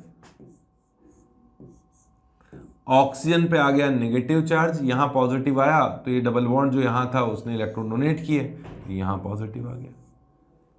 ठीक है, इन दोनों में ज्यादा स्टेबल ऑब्वियसली यही होगा, न्यूट्रल स्ट्रक्चर है और नंबर ऑफ पाई बॉन्ड भी इसमें ज्यादा है, तो ये मोर स्टेबल रेजोनेटिंग स्ट्रक्चर हो गई। हाइब्रिड कुछ इस तरीके से बनना चाहिए कि यहां ऑक्सीजन और यहां डबल बॉन्ड कैरेक्टर जो है वो सब जगह फैला हुआ है, यहां पार्शियल नेगेटिव चार्ज है, नेगेटिव चार्ज, यहां भी पॉजिटिव चार्ज आया, यहां भी पॉजिटिव चार्ज आया, इस तरीके से ये इसका हाइब्रिड होगा। अब स्ट्रक्चर्स तो बहुत सारी बना सकते हैं, बैठे बैठे बनाते रहो।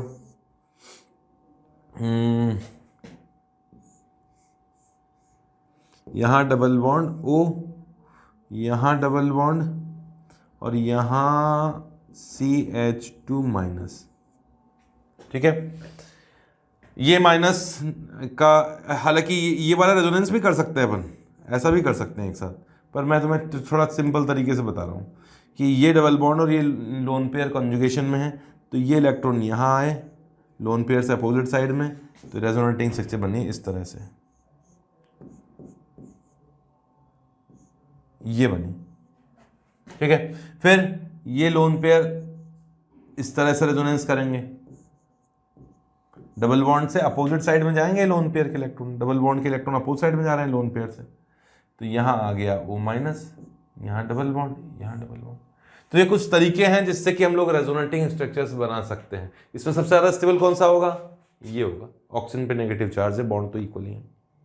ठीक है, तो रेजोनेटिंग स्ट्रक्चर्स की स्टेबिलिटी के लिए हम एग्जाम्पल क्वेश्चंस भी करेंगे, प्रीवियस ईयर के कुछ क्वेश्चंस भी मैं लूंगा, जिससे आप लोगों को आइडिया लगे कि हाँ यार क्वेश्चंस किस तरीके से आते हैं।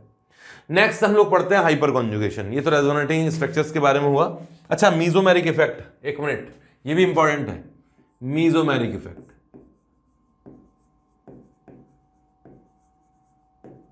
मीजोमेरिक इफेक्ट या रेजोनेंस इफेक्ट। रेजोनेंस तो पढ़ लिया आप लोगों ने, इलेक्ट्रॉन की शिफ्टिंग कैसे होती है, इलेक्ट्रॉन ट्रांसफर कैसे होते हैं, वो भी हम लोगों ने पढ़ लिया, उनकी स्टेबिलिटी भी पढ़ ली। मीजोमेरिक इफेक्ट में जो रेजोनेंस है वही चीज है एक तरह से, कुछ ही नहीं। कोई भी ग्रुप अगर रेजोनेंस में इलेक्ट्रॉन डोनेट करता है या रेजोनेटिंग सिस्टम में इलेक्ट्रॉन अट्रैक्ट करता है, वो मीजोमेरिक ग्रुप है। जैसे ये कार्बन कार्बन डबल बॉन्ड है और यहां कीटोनिक ग्रुप जुड़ा हुआ है। अब ये कीटोनिक ग्रुप इस कॉन्जुगेशन में इलेक्ट्रॉन अट्रैक्ट ही तो करेगा, कॉन्जुगेशन होना चाहिए, रेजोनेंस होना चाहिए, तो ये जो कीटोनिक ग्रुप है वो इलेक्ट्रॉन विड्रॉ कर रहा है, इसलिए -m ग्रुप हो गया, मतलब पाई इलेक्ट्रॉन्स को अट्रैक्ट करने वाला ग्रुप हो गया। और जो इलेक्ट्रॉन डोनेट कर रहा है पाई इलेक्ट्रॉन्स को, वो एक तरह से डोनेट करने वाला +m ग्रुप या +r ग्रुप जिसे कहा जाएगा। ऐसे ही अगर मान लेते हैं ये लोन पेयर है, कॉन्जुगेशन तो है, डबल बॉन्ड एक बॉन्ड छोड़ के लोन पेयर, कॉन्जुगेशन तो है, तो लोन पेयर अपने इलेक्ट्रॉन इस कॉन्जुगेटेड सिस्टम में डोनेट करेगा।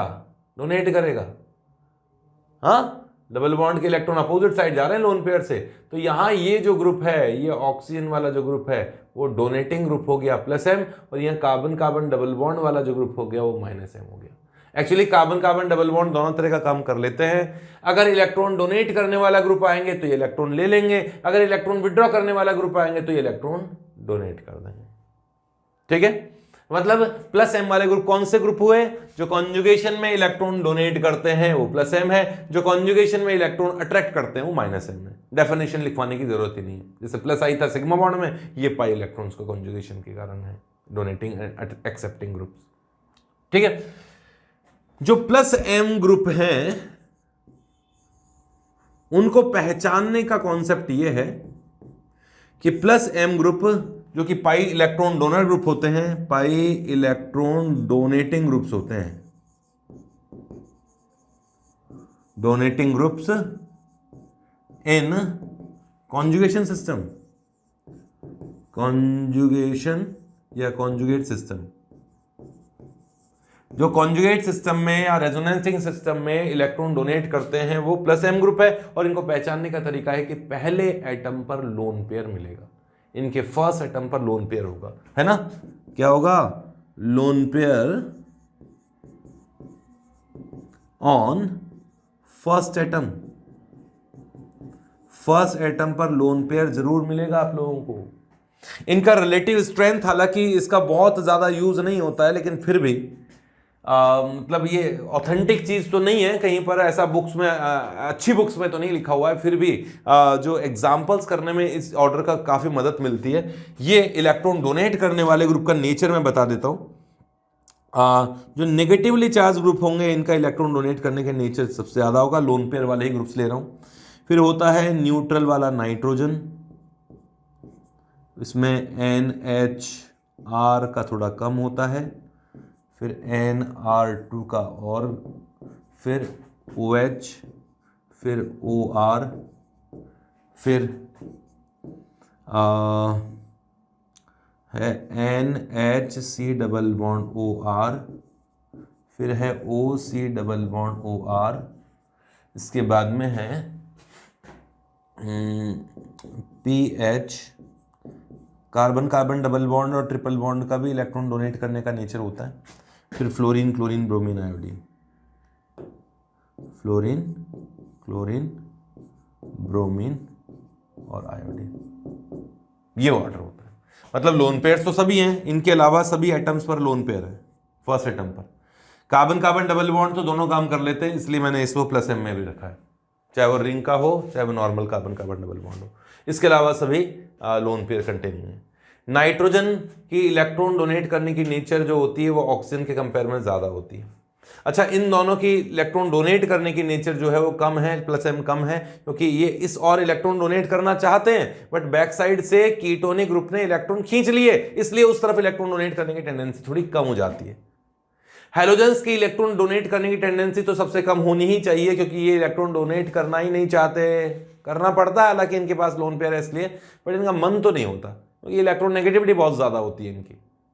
लेकिन ये याद रख लीजिएगा कि फ्लोरीन की इलेक्ट्रॉन नेगेटिविटी ज्यादा होने के बाद भी ये और हैलोजेंस के रेस्पेक्ट में ज्यादा इलेक्ट्रॉन डोनेट करता है।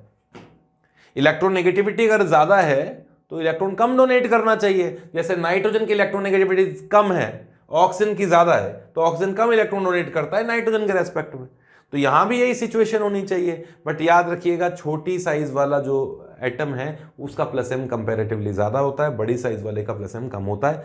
नाइट्रोजन और कार्बन एक ही पीरियड के एलिमेंट है, तब तो उनकी साइज लगभग सेम है, अप्रॉक्सीमेट सेम है, इसलिए इलेक्ट्रॉन नेगेटिविटी के बेसिस पे कंपैरिजन करते हैं। बट यहाँ डिफरेंट ग्रुप के एलिमेंट हैं तो साइज के बेसिस पे कंपैरिजन किया जाता है। अगर ऑक्सीजन में और सल्फर में कंपैरिजन करोगे ना तो ऑक्सीजन की इलेक्ट्रॉन नेगेटिविटी भले ही ज्यादा हो, फिर भी छोटी साइज का होने के कारण +m ऑक्सीजन का ज्यादा होता है। ठीक है, तो ये इलेक्ट्रॉन डोनेट करने वाले जो ग्रुप्स हैं +m, उनका रिलेटिव ऑर्डर बताया है। ऐसे ही रिलेटिव ऑर्डर -m वाले ग्रुप का भी बता देता हूं, हालांकि वो रटने की चीज नहीं है, फिर भी मैंने कहा ना थोड़ा बहुत तो याद कर लोगे तो अच्छा ही रहेगा। तो -m ग्रुप जो हैं, जो कि क्या हैं, इलेक्ट्रॉन खींचने वाले ग्रुप हैं, इलेक्ट्रॉन विड्रॉइंग ग्रुप्स है, इलेक्ट्रॉन विड्रॉइंग ग्रुप्स। वो भी कौन से, pi electron in conjugated system. पूरा ही लिखूंगा क्या, नहीं लिखूंगा। Electron withdrawing group, pi electron withdrawing group है, पाई इलेक्ट्रॉन विड्रॉइंग ग्रुप है, और इन कॉन्जुगेशन, बस। क्लियर है। और पहचानने का तरीका, पहचानने का तरीका बिल्कुल सिंपल सा है कि फर्स्ट एटम पर ज्यादातर केस में कोई इलेक्ट्रॉन विड्रॉइंग ग्रुप के साथ मल्टीपल बॉन्ड होता है। फर्स्ट एटम पर एक मल्टीपल बॉन्ड मिलेगा, वो भी मल्टीपल बॉन्ड ज्यादातर केस में किसी इलेक्ट्रॉन विड्रॉइंग ग्रुप के साथ में, ऑक्सीजन के साथ में, नाइट्रोजन के साथ में, सल्फर के साथ में मिल सकता है ना।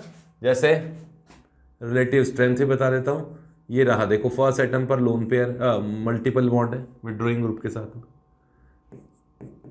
Double bond O, double bond O. First atom पर ऑक्सीजन के साथ मल्टीपल बॉन्ड है, फर्स्ट एटम पर कार्बन के साथ मल्टीपल बॉन्ड है, ये रिलेटिव स्ट्रेंथ है।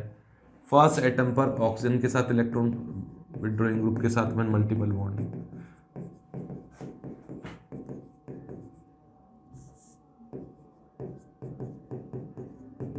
ये इनका इलेक्ट्रॉन विड्रॉ करने वाले ग्रुप्स का माइनस एम का एक रिलेटिव ऑर्डर बता दिया। हालांकि इनके बेसिस पर बहुत ज़्यादा क्वेश्चन नहीं पूछे जाते हैं, पर मैंने फिर बोला कि ये कॉन्सेप्ट मैं क्यों बता रहा हूँ, क्योंकि इनका यूज़ मुझे आगे कुछ कॉन्सेप्ट को समझाने में करना होगा, तो ये चीज़ें समझ में आ जाएगी। ठीक है, तो ये हो गया माइनस एम ग्रुप्स। अब लेते हैं हम लोग हाइपर कॉन्जुगेशन। आप लोगों को लग रहा होगा हम केवल थ्योरी पढ़े जा रहे हैं, थ्योरी के साथ में एप्लीकेशंस आएंगी। पहले एक बार हाइपर कॉन्जुगेशन में आपको पूरा पढ़ा दूँ। इंडक्टिव पढ़ा, थ्योरी पढ़ी, रेजोनेंस इफेक्ट की केवल थ्योरी पढ़ी, एग्जाम्पल नहीं लिए। अब हम हाइपर कॉन्जुगेशन की थ्योरी पढ़ेंगे, फिर एग्जाम्पल्स लेंगे। नेक्स्ट है अपना हाइपर कॉन्जुगेशन। हाइपर कॉन्जुगेशन को बेकर नाथन इफेक्ट भी कहा जाता है, बेकर नाथन इफेक्ट, या इसे नो बॉन्ड रेजोनेंस भी कहा जाता है। नो बॉन्ड रेजोनेंस भी कहा जाता है, इसके नेम है। हाइपर कॉन्जुगेशन क्या होता है अभी बता दूंगा, कैसे होता है वो सुनो पहले, कहां होता है ये सुनो। अगर किसी कार्बन कार्बन मल्टीपल बॉन्ड, अब कार्बन मल्टीपल बॉन्ड बोला मैंने, तो वो carbon carbon multiple bond double bond भी हो सकता है, ट्रिपल बॉन्ड भी हो सकता है, एरोमेटिक रिंग का भी हो सकता है। ठीक है, या फिर किसी पॉजिटिवली चार्ज्ड कार्बन, ये रहा पॉजिटिवली चार्ज कार्बन कैटायन, या फिर कार्बन फ्री रेडिकल। सुनना मेरी बात, वापस बोलता हूं। अगर किसी कार्बन कार्बन मल्टीपल बॉन्ड जो कि डबल बॉन्ड या ट्रिपल बॉन्ड या एरोमेटिक रिंग का डबल बॉन्ड या कैटायन या फ्री रेडिकल के जस्ट पास में sp3 कार्बन हो, इसके जस्ट पास में sp3 कार्बन हो, sp3 कार्बन, ये sp3 कार्बन, 4 बॉन्ड है, ये sp3 कार्बन है। ठीक है, पहले बना देता हूं फिर बोलूंगा आगे। ये sp3 कार्बन है और इस sp3 कार्बन पर कम से कम एक हाइड्रोजन या ड्यूटेरियम, हाइड्रोजन या ड्यूटेरियम में से कोई भी जुड़ा हो इस sp3 कार्बन पर, जो कि डबल बॉन्ड के पास है। यहां हाइड्रोजन या ड्यूटेरियम हो, sp3 कार्बन है, ये मल्टीपल बॉन्ड के पास में है, यहां हाइड्रोजन या ड्यूटेरियम हो, sp3 कार्बन है डबल बॉन्ड के पास में। ऐसे ही ये sp3 कार्बन पर हाइड्रोजन या ड्यूटेरियम हो तो यहां हाइपर कॉन्जुगेशन होता है। वापस बोलूं क्या, हाइपर कॉन्जुगेशन कहां होता है, पहले तो वो बोल देता हूं। हाइपर कॉन्जुगेशन होता है कार्बन कार्बन मल्टीपल बॉन्ड या कैटायन या फ्री रेडिकल के just alpha position, means adjacent position, जो कि sp3 कार्बन पर H होना चाहिए, ड्यूटेरियम भी चल जाएगा। वहां जहां sp3 कार्बन पर H है, बिल्कुल पास वाले पर sp3 कार्बन पर H है, तो हाइपर कॉन्जुगेशन होता है। और हाइपर कॉन्जुगेशन में ये सिग्मा बॉन्ड के इलेक्ट्रॉन, ये वाला सिग्मा बॉन्ड sp3 कार्बन से बॉन्डेड जो सिग्मा बॉन्ड है, ये सिग्मा बॉन्ड है, ये हाइपर कॉन्जुगेशन करता है, इंटरैक्शन करता है किसके साथ में, इन पी ऑर्बिटल्स के साथ में। इन यहां जो ये पाई बॉन्ड दिखाई दे रहा है ना, इन पाई ऑर्बिटल्स के साथ में ये कॉन्जुगेशन करता है। इसे हम लोग सिग्मा पाई कॉन्जुगेशन भी कहा जा सकता है। इसको सिग्मा पाई कॉन्जुगेशन भी बोल देते हैं, सिग्मा पाई इंटरैक्शन भी बोल देते हैं, है ना। ये सिग्मा एंड पाई या सिग्मा पी इंटरैक्शन भी बोलते हैं, सिग्मा पी और सिग्मा पाई इंटरैक्शन।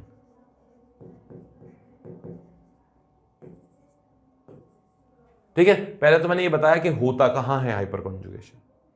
अब इससे क्या फर्क पड़ता है, हाइपर कॉन्जुगेशन से क्या फर्क पड़ेगा, किस तरह से स्टेबिलिटी बढ़ेगी, किसी कम होगी, पहले उस कॉन्सेप्ट को सुनते हैं। हाँ, यहां हाइड्रोजन हाइपर कॉन्जुगेशन पॉसिबल है, पहले तो इस चीज को समझ लेना है ना। कंडीशन बता दी मैंने, ये कंडीशनल स्ट्रक्चर्स बता दी। चले आगे, जैसे एक दो एग्जांपल लेता हूं, उससे क्लियर हो जाएगा। एग्जांपल जैसे कैटायंस में लेते हैं। ये sp3 कार्बन है, इस जगह कार्बोकैटायन है।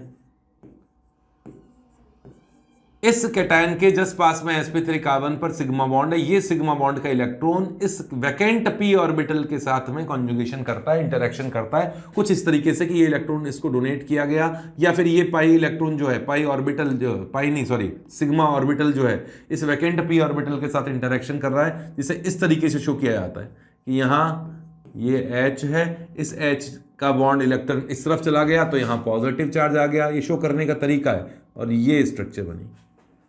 बॉन्ड टूट गया, नो बॉन्ड रेजोनेंस कहा जाता है। ये सिग्मा बॉन्ड जब इस p ऑर्बिटल के सेम प्लेन में आता है तो इंटरेक्शन करेगा, तो कभी ये सिग्मा बॉन्ड भी आ सकता है, तो कभी ये भी आ सकता है, क्योंकि वो कार्बन का स्ट्रक्चर तो ऐसा ही है ना, किसी भी प्लेन में आ जाएगा। तो कभी इस जगह भी एक ऐसी हाइपर कॉन्जुगेटिव स्ट्रक्चर बन सकती है कि ये वाला बॉन्ड टूट गया, पॉजिटिव चार्ज बना, और कभी इसके साथ भी हो सकता है, इसके साथ भी हो सकता है। तो ये डिफरेंट टाइप की हाइपर कॉन्जुगेटिव स्ट्रक्चर्स हैं, जो कुछ प्रॉपर्टीज को देखकर ही बनाई गई हैं, ऐसा नहीं है जबरदस्ती बनाई गई हूं। ये सभी हाइपर कॉन्जुगेटिव स्ट्रक्चर, और इनका हाइपर कॉन्जुगेटिव का हाइब्रिड कुछ इस तरीके का बनता है कि यहां तो थोड़ा थोड़ा डबल बॉन्ड कैरेक्टर आ गया, यहां हाइड्रोजन का जो बॉन्ड है वो वीक हो गया। जो नॉर्मल कार्बन और हाइड्रोजन का बॉन्ड होता है उसके रेस्पेक्ट में ये बॉन्ड लेंथ कंपैरेटिवली ज्यादा मिलेगी।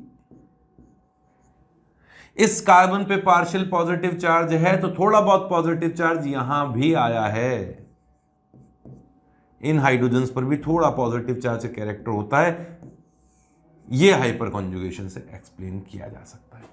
तो हाइपर कॉन्जुगेशन से क्या हुआ, पॉजिटिव चार्ज केवल कार्बन पर नहीं रहा, पॉजिटिव चार्ज थोड़ा सा इन हाइड्रोजन पर भी डिस्ट्रीब्यूट हो गया, इसलिए पॉजिटिव चार्ज की स्टेबिलिटी बढ़ गई। जब भी पॉजिटिव या नेगेटिव चार्ज फैल जाता है, चाहे रेजोनेंस से फैले चाहे हाइपर कॉन्जुगेशन से फैले, उसकी स्टेबिलिटी इंक्रीज हो जाती है। तो यहां स्टेबिलिटी इंक्रीज हुई है हाइपर कॉन्जुगेशन से। जितना ज्यादा हाइपर कॉन्जुगेशन, पॉजिटिव चार्ज की स्टेबिलिटी उतनी ही ज्यादा।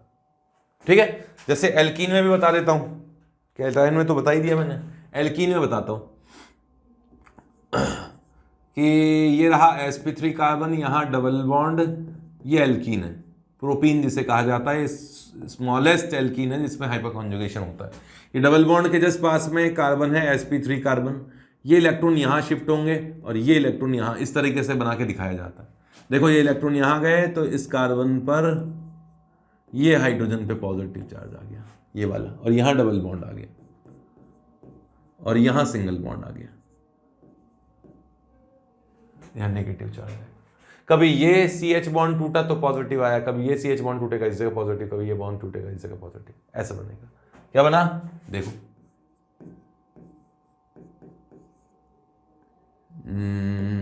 यहां इस जगह डबल बॉन्ड, फिर CH2 माइनस, कभी इस जगह सिंगल बॉन्ड कर देता हूं तो ऐसा हो जाएगा,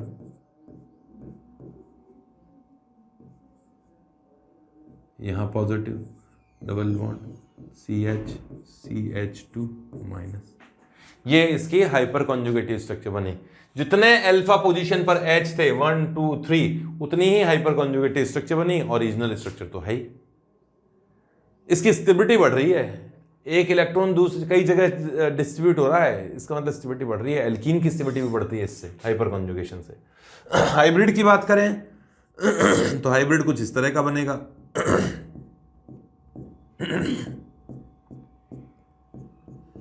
ये हाइड्रोजन्स तो थोड़े वीकर हो गए, यहां सिंगल बॉन्ड था लेकिन थोड़ा थोड़ा डबल बॉन्ड कैरेक्टर भी आता है, इस कारण से इसकी बॉन्ड थोड़ी कम हो जाती है।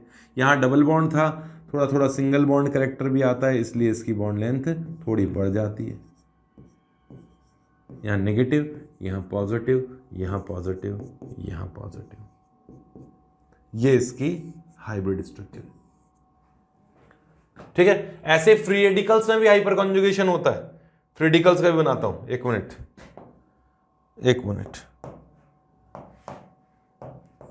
ये मिटा रहा हूं, इसको तुम्हें हटाओ, एक मिनट।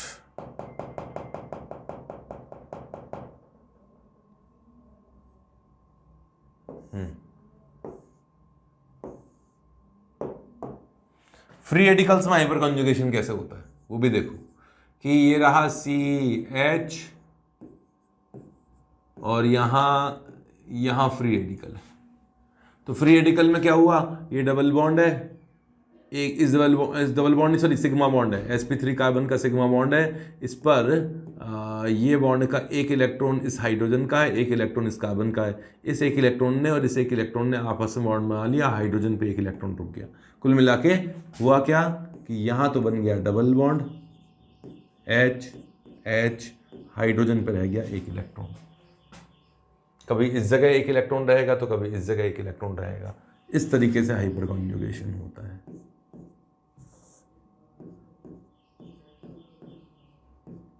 अब इनके फायदे क्या हैं, तुम तो बस फायदे की बात करोगे कि सर तुरंत बता दो फायदा क्या होगा। अरे अभी तो थ्योरी बता रहा हूं, एग्जांपल्स क्लियर करेंगे, बिल्कुल क्लियर हो जाएंगे। इस तरीके से फ्री रेडिकल में हाइपर कॉन्जुगेशन होता है और फ्री रेडिकल की स्टेबिलिटी बढ़ जाती है इससे। हाइब्रिड कैसा बनेगा, कुछ इस तरह का हाइब्रिड बनेगा।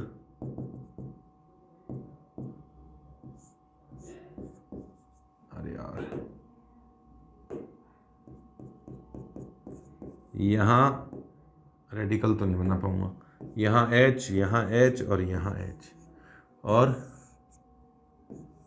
यहां एक इलेक्ट्रॉन।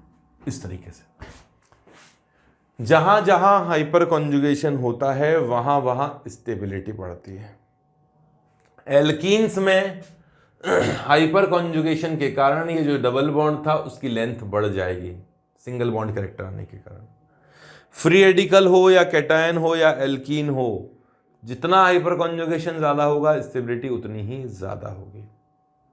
ठीक है, हाइपर कॉन्जुगेशन से स्टेबिलिटी बढ़ती है, तो ये मैं लिखवा दूं तो स्टेबिलिटी चाहे कैटायन हो चाहे फ्री रेडिकल हो चाहे एल्कीन हो या एल्काइन हो, बढ़ती है। जितना ज्यादा हाइपर कॉन्जुगेशन होगा उतनी ही ज्यादा बढ़ती है।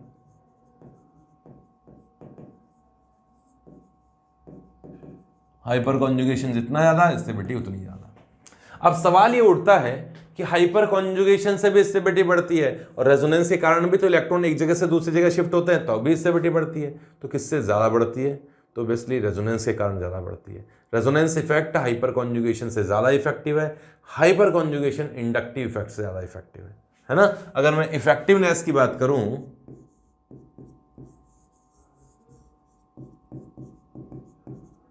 या रिलेटिव स्ट्रेंथ की बात करूं, इफेक्टिवनेस की बात करते हैं, तो रेजोनेंस इफेक्ट ज्यादा इफेक्टिव होता है as compare to hyperconjugation, अगर दोनों काम चल रहा है तो। और हाइपर कॉन्जुगेशन ज्यादा इफेक्टिव होता है इंडक्टिव इफेक्ट के कंपेयर में।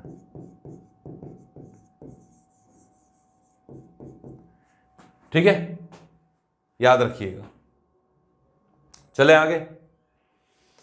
अब एक एग्जांपल देके बताता हूं मैं तुम्हें, एल्कीन की स्टेबिलिटी का एग्जांपल देता हूं, फिर उसके बारे में हम लोग डायपोल मोमेंट की भी बात करेंगे। जैसे मैं बात कर रहा हूं यहां स्टेबिलिटी ऑफ एल्कीन की, स्टेबिलिटी ऑफ एल्कीन, कौन सी एल्कीन ज्यादा स्टेबल होगी। यहां कॉन्जुगेशन है और यहां कॉन्जुगेशन है और यहां कॉन्जुगेशन और ज्यादा है,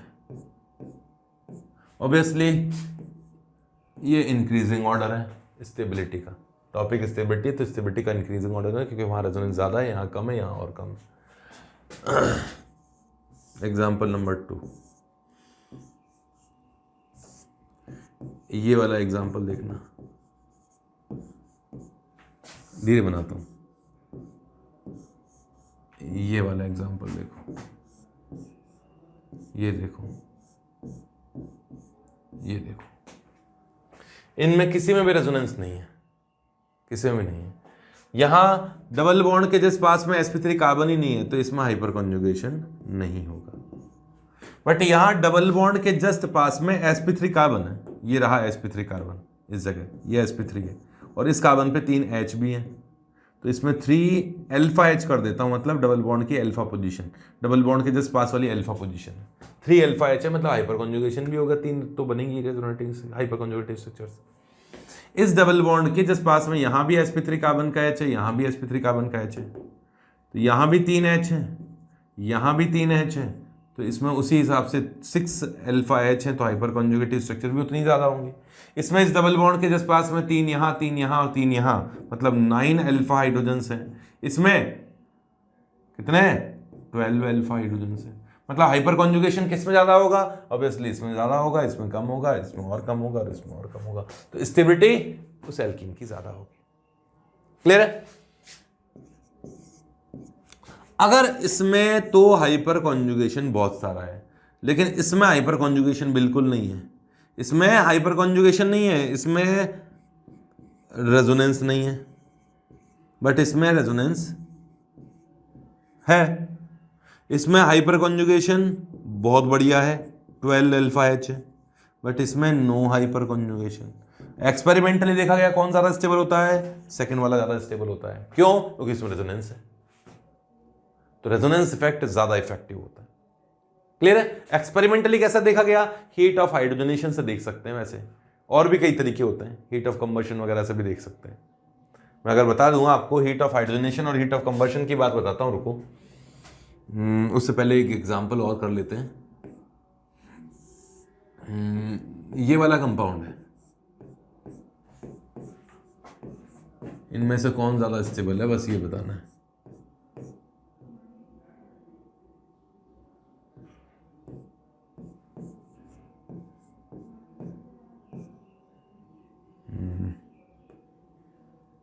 एक मिनट, यहाँ ये लगा दिया मैंने। ये वाले कंपाउंड्स हैं, इनकी स्टेबिलिटी देखनी है कौन ज़्यादा स्टेबल है। तो भाई सुनो मेरी बात है, पहले तो देखते हैं रेजोनेंस। इसमें रेजोनेंस है, इसमें रेजोनेंस है, तो ये दोनों ज़्यादा स्टेबल होगा। A, B, C and D में से A एंड C ज़्यादा स्टेबल होंगे, A एंड C ज़्यादा स्टेबल। ठीक है, अब इन दोनों में कंपैरिजन करते हैं, रेजोनेंस तो दोनों में ही है, बट इसमें हाइपर कॉन्जुगेशन देखते हैं। तो डबल बॉन्ड के जस्ट पास में sp3 कार्बन यहाँ भी है, डबल sp3 कार्बन पे 2 H यहाँ है। इस डबल बॉन्ड के यहाँ sp3 कार्बन है, यहाँ sp3 कार्बन है, यहाँ sp3 कार्बन है, यहाँ sp3 कार्बन है, तो कितने हैं? 3 और 3 6 और 10 अल्फा H है जो हाइपर कॉन्जुगेशन कर सकते हैं। इसमें डबल बॉन्ड के पास 2 यहाँ है, इस डबल बॉन्ड के पास 2 यहाँ है, तो 4 ही अल्फा हाइड्रोजन्स है। मतलब डबल बॉन्ड के जस्ट पास में sp3 कार्बन का इस देखना है, ये डबल बॉन्ड है, ये तो sp2 है, इनको तो मत देखो, इसके पास वाला sp3 कार्बन देखो। ठीक है, तो इसमें अल्फा H कम है, तो मतलब C ज़्यादा स्टेबल है। स्टेबिलिटी किसकी ज़्यादा होगी? C की ज़्यादा होगी। अच्छा, फिर A की होगी। अब इन दोनों में रेजोनेंस नहीं है, हाइपर कॉन्जुगेशन के बेसिस पे देखेंगे। रेजोनेंस नहीं है ना, कॉन्जुगेशन नहीं है, इसमें भी कॉन्जुगेशन नहीं है, तो हाइपर कॉन्जुगेशन के बेसिस पे देखो। तो यहाँ डबल बॉन्ड के जस्ट पास में sp3 कार्बन ये रहा, यहाँ भी है, यहाँ भी है, यहाँ sp3 कार्बन 3 H है, यहाँ 2 H है, वो इस डबल बॉन्ड के साथ भी हाइपर कॉन्जुगेशन करेंगे, इसके साथ भी कर लेंगे। यहाँ भी 2 हैं और यहाँ 3 है, बस काउंट कर लो, 3 और 3 एंड 4, 10 अल्फा हाइड्रोजन्स है ना। इसमें देखते हैं डबल बॉन्ड के पास में एक यहाँ है, एक यहाँ है, केवल 2 अल्फा हाइड्रोजन्स है। रेजोनेंस दोनों में ही नहीं है, हाइपर कॉन्जुगेशन इसमें ज़्यादा है, तो ये ज़्यादा स्टेबल हुआ, फिर D आएगा, ये ऑर्डर होगा। ठीक है, एक पॉइंट हीट ऑफ हाइड्रोजनेशन से रिलेटेड भी सुन लेना, heat of hydrogenation, heat of hydrogenation. Actually alkene की रिएक्शन जब हाइड्रोजन से की जाए, किसी एल्कीन की रिएक्शन हाइड्रोजन से की जाए इन प्रेजेंस ऑफ निकल, प्लेटिनम, पैलेडियम, तो हाइड्रोजन का एडिशन हो जाता है एल्कीन पर और वो एल्कीन एल्केन में कन्वर्ट हो जाती है। ये पढ़ा हुआ है। इस प्रोसेस में जो हीट रिलीज होती है उसे कहा जाता है हीट ऑफ हाइड्रोजनेशन। और किसी कंपाउंड में हीट ऑफ हाइड्रोजनेशन उतनी ही ज्यादा निकलेगी जितना उसमें पाई बॉन्ड्स हैं। तो heat of hydrogenation directly proportional होती है नंबर ऑफ पाई बॉन्ड के, number of pi bonds. Reactant में कितने ज्यादा पाई बॉन्ड्स हैं, जितने ज्यादा पाई बॉन्ड होंगे उतनी ज्यादा हाइड्रोजनेशन होगा और उतनी ज्यादा हीट उसमें रिलीज होगी। लेकिन अगर पाई बॉन्ड्स इक्वल हों तो हीट ऑफ हाइड्रोजनेशन स्टेबिलिटी का इनवर्सली प्रोपोर्शनल होता है, inversely proportional to stability of alkene, of alkene. जो एल्कीन ज्यादा स्टेबल है उसकी हीट ऑफ हाइड्रोजनेशन कम होगी। ये कब काम करेगा? When number of pi electrons are same. Pi electron अगर सेम हो तो हीट ऑफ हाइड्रोजनेशन स्टेबिलिटी का रिवर्स होता है। जैसे इन सभी में पाई इलेक्ट्रॉन कितने हैं? 2 2 2 और 2, तो इनके लिए हीट ऑफ हाइड्रोजनेशन इसका रिवर्स हो जाएगा। ऐसा अगर क्वेश्चन पूछे तो इस तरीके से कर देना। लेकिन अगर आपसे पूछा जाए इन दोनों में, तो यहां स्टेबिलिटी का रिवर्स मत कर देना। यहां इसमें पाई बॉन्ड ज्यादा है, इसका हीट ऑफ हाइड्रोजनेशन ज्यादा होगा, इसका हीट ऑफ हाइड्रोजनेशन कम होगा। इस तरीके से स्टेबिलिटी ऑफ एल्कीन को आप लोग क्वेश्चन, इससे रिलेटेड क्वेश्चन पूछे आते हैं कभी कभी, तो वो भी आप लोग सॉल्व कर सकते हैं। और क्या करें, इसके बाद में पढ़ते हैं एक डाइपोल मोमेंट के क्वेश्चंस पढ़ लेते हैं। डाइपोल मोमेंट, डाइपोल मोमेंट अब होता क्या है? तो सिंपल सा एग्जांपल है, पोलर होते हैं ना, जैसे पोलर मॉलिक्यूल्स के लिए बात करते हैं। जैसे ये HCl है, तो HCl में क्लोरीन की इलेक्ट्रोनेगेटिविटी ज्यादा है, तो मोर इलेक्ट्रोनेगेटिव एटम ने इलेक्ट्रॉन्स अट्रैक्ट किए तो उस पर कुछ नेगेटिव चार्ज जनरेट हुआ, है ना। Q नेगेटिव कर देता हूं इसका, -Q चार्ज जनरेट हुआ, इस पर +Q चार्ज जनरेट हुआ होगा। इन दोनों चार्ज पॉइंट्स का जो डिस्टेंस है उसे d से रिप्रेजेंट कर रहा हूं। तो डाइपोल मोमेंट जिसे म्यू से रिप्रेजेंट करते हैं, जो कि एक वेक्टर क्वांटिटी होती है, वो इन दोनों का डिस्टेंस, दोनों चार्ज पॉइंट्स के डिस्टेंस और उनमें चार्ज सेपरेशन का प्रोडक्ट होता है। हालांकि ये वेक्टर क्वांटिटी होती है, ये तो मैंने 1 डायमेंशनल मॉलिक्यूल दिया, लीनियर मॉलिक्यूल दिया, तो यहां वेक्टर वेक्टर का कोई मतलब नहीं हुआ। लेकिन जैसे कोई ऐसा कंपाउंड है, जैसे A है, यहां B है, यहां C है, तो और C की इलेक्ट्रोनेगेटिविटी ज्यादा है मान लीजिएगा A से, और B की भी ज्यादा है, तो इस बॉन्ड का डाइपोल मोमेंट अलग होगा, इस बॉन्ड का डाइपोल मोमेंट अलग होगा। μ2 कर देता हूं। लेकिन पूरे मॉलिक्यूल का जो डाइपोल मोमेंट होगा वो इन दोनों का वेक्टर जो होगा प्रोडक्टिव निकल के आ जाएगा। कैसे निकालोगे? मान लीजिए इनके बीच में थीटा एंगल है, तो इनका जो रिजल्टेंट डाइपोल मोमेंट होगा, नेट डाइपोल मोमेंट जिसे कहूंगा मैं, उसकी वैल्यू कितनी होगी? रूट, ये पढ़ा होगा आप लोगों ने, μ1² प्लस μ2² प्लस 2 μ1 μ2 cos थीटा। पर इसकी जरूरत नहीं पड़ने वाली है, कोई नहीं पूछता है ऐसे। फिजिकल केमिस्ट्री में जरूर पूछ लिया जाता होगा, हो सकता है, ऑर्गेनिक केमिस्ट्री में तो ये चीजें नहीं पूछी जाएगी। वो तो पूछेंगे रिजल्टेंट किसका ज्यादा है, कौन ज्यादा पोलर है, कौन कम पोलर है, उनकी बात करेंगे। तो सिमेट्रिकल अगर कोई स्ट्रक्चर हो तो उसका डाइपोल मोमेंट 0 होगा, बिल्कुल। सिमेट्रिकल स्ट्रक्चर्स हैं, μ = 0, किसका? सिमेट्रिकल स्ट्रक्चर्स का। बहुत सारे एग्जांपल हैं। CO2 सिमेट्रिकल है, लीनियर है। ऑक्सीजन जितनी स्ट्रेंथ से इलेक्ट्रॉन इधर खींच रहा है उतनी स्ट्रेंथ से इधर खींच रहा है। बोरोन ट्राइफ्लोराइड सिमेट्रिकल है, प्लेन ऑफ सिमेट्री नहीं बोल रहा हूं मैं, सिमेट्रिकल मतलब फ्लोरीन इलेक्ट्रॉन खींचा, इलेक्ट्रॉन खींचा, इसने खींचा, इसने खींचा, इसने खींचा, तीनों ने एक दूसरे का डाइपोल मोमेंट को कैंसिल कर दिया, डाइपोल मोमेंट का 0 है बोरोन ट्राइफ्लोराइड का, है ना। कार्बन टेट्राक्लोराइड है, ये लो टेट्राहेड्रल है, ये तीनों क्लोरीन जो है इलेक्ट्रॉन खींच रहे हैं, मतलब ये इन तीनों का डायपोलमेंट वो कैंसिल कर रहा है, इन तीनों का डायपोलमेंट को ये कैंसिल कर रहा है, मतलब सभी क्लोरीन एक दूसरे के डायपोलमेंट को कैंसिल कर रहे हैं, इसका भी डायपोलमेंट 0 आएगा। फॉस्फोरस पेंटाक्लोराइड पढ़ा होगा आपने, ये तीनों क्लोरीन तो एक प्लेन में है, डायपोलमेंट एक दूसरे का कैंसिल कर देते हैं, और ये दोनों क्लोरीन जो एक्सियल पोजीशन पर है ये डायपोलमेंट एक दूसरे का कैंसिल कर देते हैं, इसका डायपोलमेंट भी 0 आएगा। सिमेट्रिकल स्ट्रक्चर्स का डायपोलमेंट 0 होता है। कुल मिला के कहने का मतलब ये है, ये स्ट्रक्चर है, क्लोरीन और क्लोरीन अपोजिट साइड में ट्रांस है, सिस नहीं ट्रांस, तो ये क्लोरीन इलेक्ट्रॉन खींच रहा है, ये क्लोरीन इलेक्ट्रॉन खींच रहा है, इसका डायपोलमेंट भी 0 आएगा। पैरा पोजीशन पर 2 ग्रुप है, यहां क्लोरीन है और यहां क्लोरीन है, ये भी क्लोरीन इलेक्ट्रॉन खींच रहा है और ये भी क्लोरीन इलेक्ट्रॉन खींच रहा है, इसका डायपोलमेंट भी 0 आएगा। कुल मिला के इन सभी स्ट्रक्चर्स का डायपोलमेंट 0 आने वाला है। ये है कॉन्सेप्ट, इलेक्ट्रॉन खींच रहे हैं ये। जैसे और एग्जांपल लेता हूं, इनमें डायपोलमेंट का ऑर्डर भी पूछ लिया जाता है। जैसे ये नाइट्रो है, नाइट्रोबेंजीन, ऐसे नहीं बनाऊंगा, ये नाइट्रोबेंजीन है और ये भी नाइट्रोबेंजीन है, बट इसकी पैरा पोजीशन पर OMe ग्रुप जुड़ा हुआ है, मिथॉक्सी ग्रुप जुड़ा हुआ है।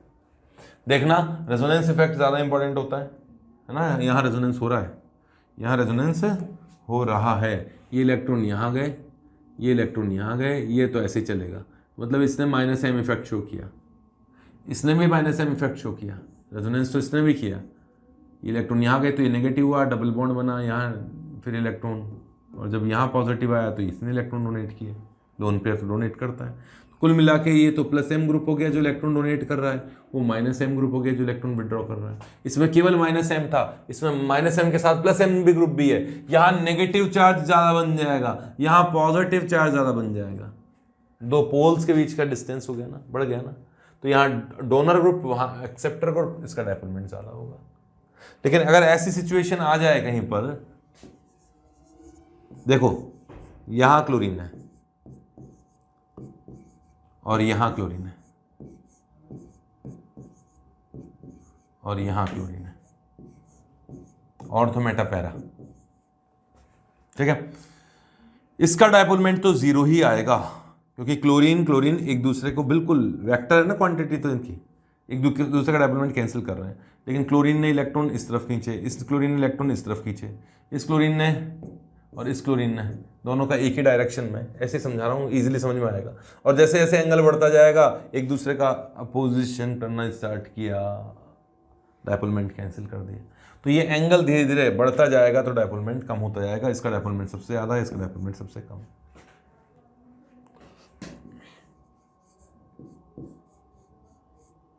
यहाँ क्लोरीन है और यहाँ मिथाइल है, यहाँ क्लोरीन है और यहाँ मिथाइल है, इसको ऐसे समझना, ये क्लोरीन इलेक्ट्रॉन खींच रहा है और मिथाइल डोनेट कर रहा है, अच्छी बात है, एक ही डायरेक्शन में। ये क्लोरीन इलेक्ट्रॉन खींच रहा है और ये डोनेट कर रहा है, ये कुछ कैंसिल कर रहे हैं एक दूसरे का डायपोलमेंट, इसका डायपोलमेंट कम होगा, इसका डायपोलमेंट ज़्यादा होगा, ठीक है। इस तरीके से डायपोलमेंट के क्वेश्चन पूछे जाते हैं। एक्सेप्शंस वगैरह के क्वेश्चंस हैं वैसे, पर कम ही पूछे गए, इसलिए उन एक्सेप्शंस को मैं लूँगा नहीं यहाँ पे। तो ये था डायपोलमेंट। नेक्स्ट अपन पढ़ें क्या, स्टेबिलिटी ऑफ इंटरमीडिएट। तो ये थे कुछ बेसिक एप्लीकेशंस और कुछ थ्योरी का पार्ट। नेक्स्ट क्लास में हम लोग पढ़ेंगे स्टेबिलिटी ऑफ इंटरमीडिएट, उसके बाद में acidic strength, then basic strength, फिर एसिड बेस रिएक्शंस। और सच पूछें तो इस सेकंड पार्ट में से ही क्वेश्चन ज़्यादा पूछे जाते हैं। ये स्टार्टिंग का पार्ट तो एक तरह से बेस बताने के लिए, कुछ बेसिक कॉन्सेप्ट बताने के लिए मुझे पढ़ाना पड़ा। सच पूछें तो अगर मैं मन से कहूँ ना कि मतलब मुझे सेटिस्फैक्शन मिला कि नहीं मिला, तो मुझे तो सेटिस्फैक्शन नहीं मिला, कि मुझे तो ऐसा इच्छा होती है कि और पढ़ाता जाऊँ और पढ़ाता जाऊँ।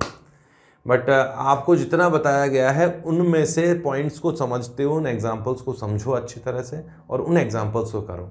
इतना पॉइंट पढ़ोगे तो भी एक बेसिक लेवल का नॉलेज कंप्लीट होगा, और इससे रिलेटेड क्वेश्चंस जब आप करोगे तो ये नॉलेज बिल्डअप होगा।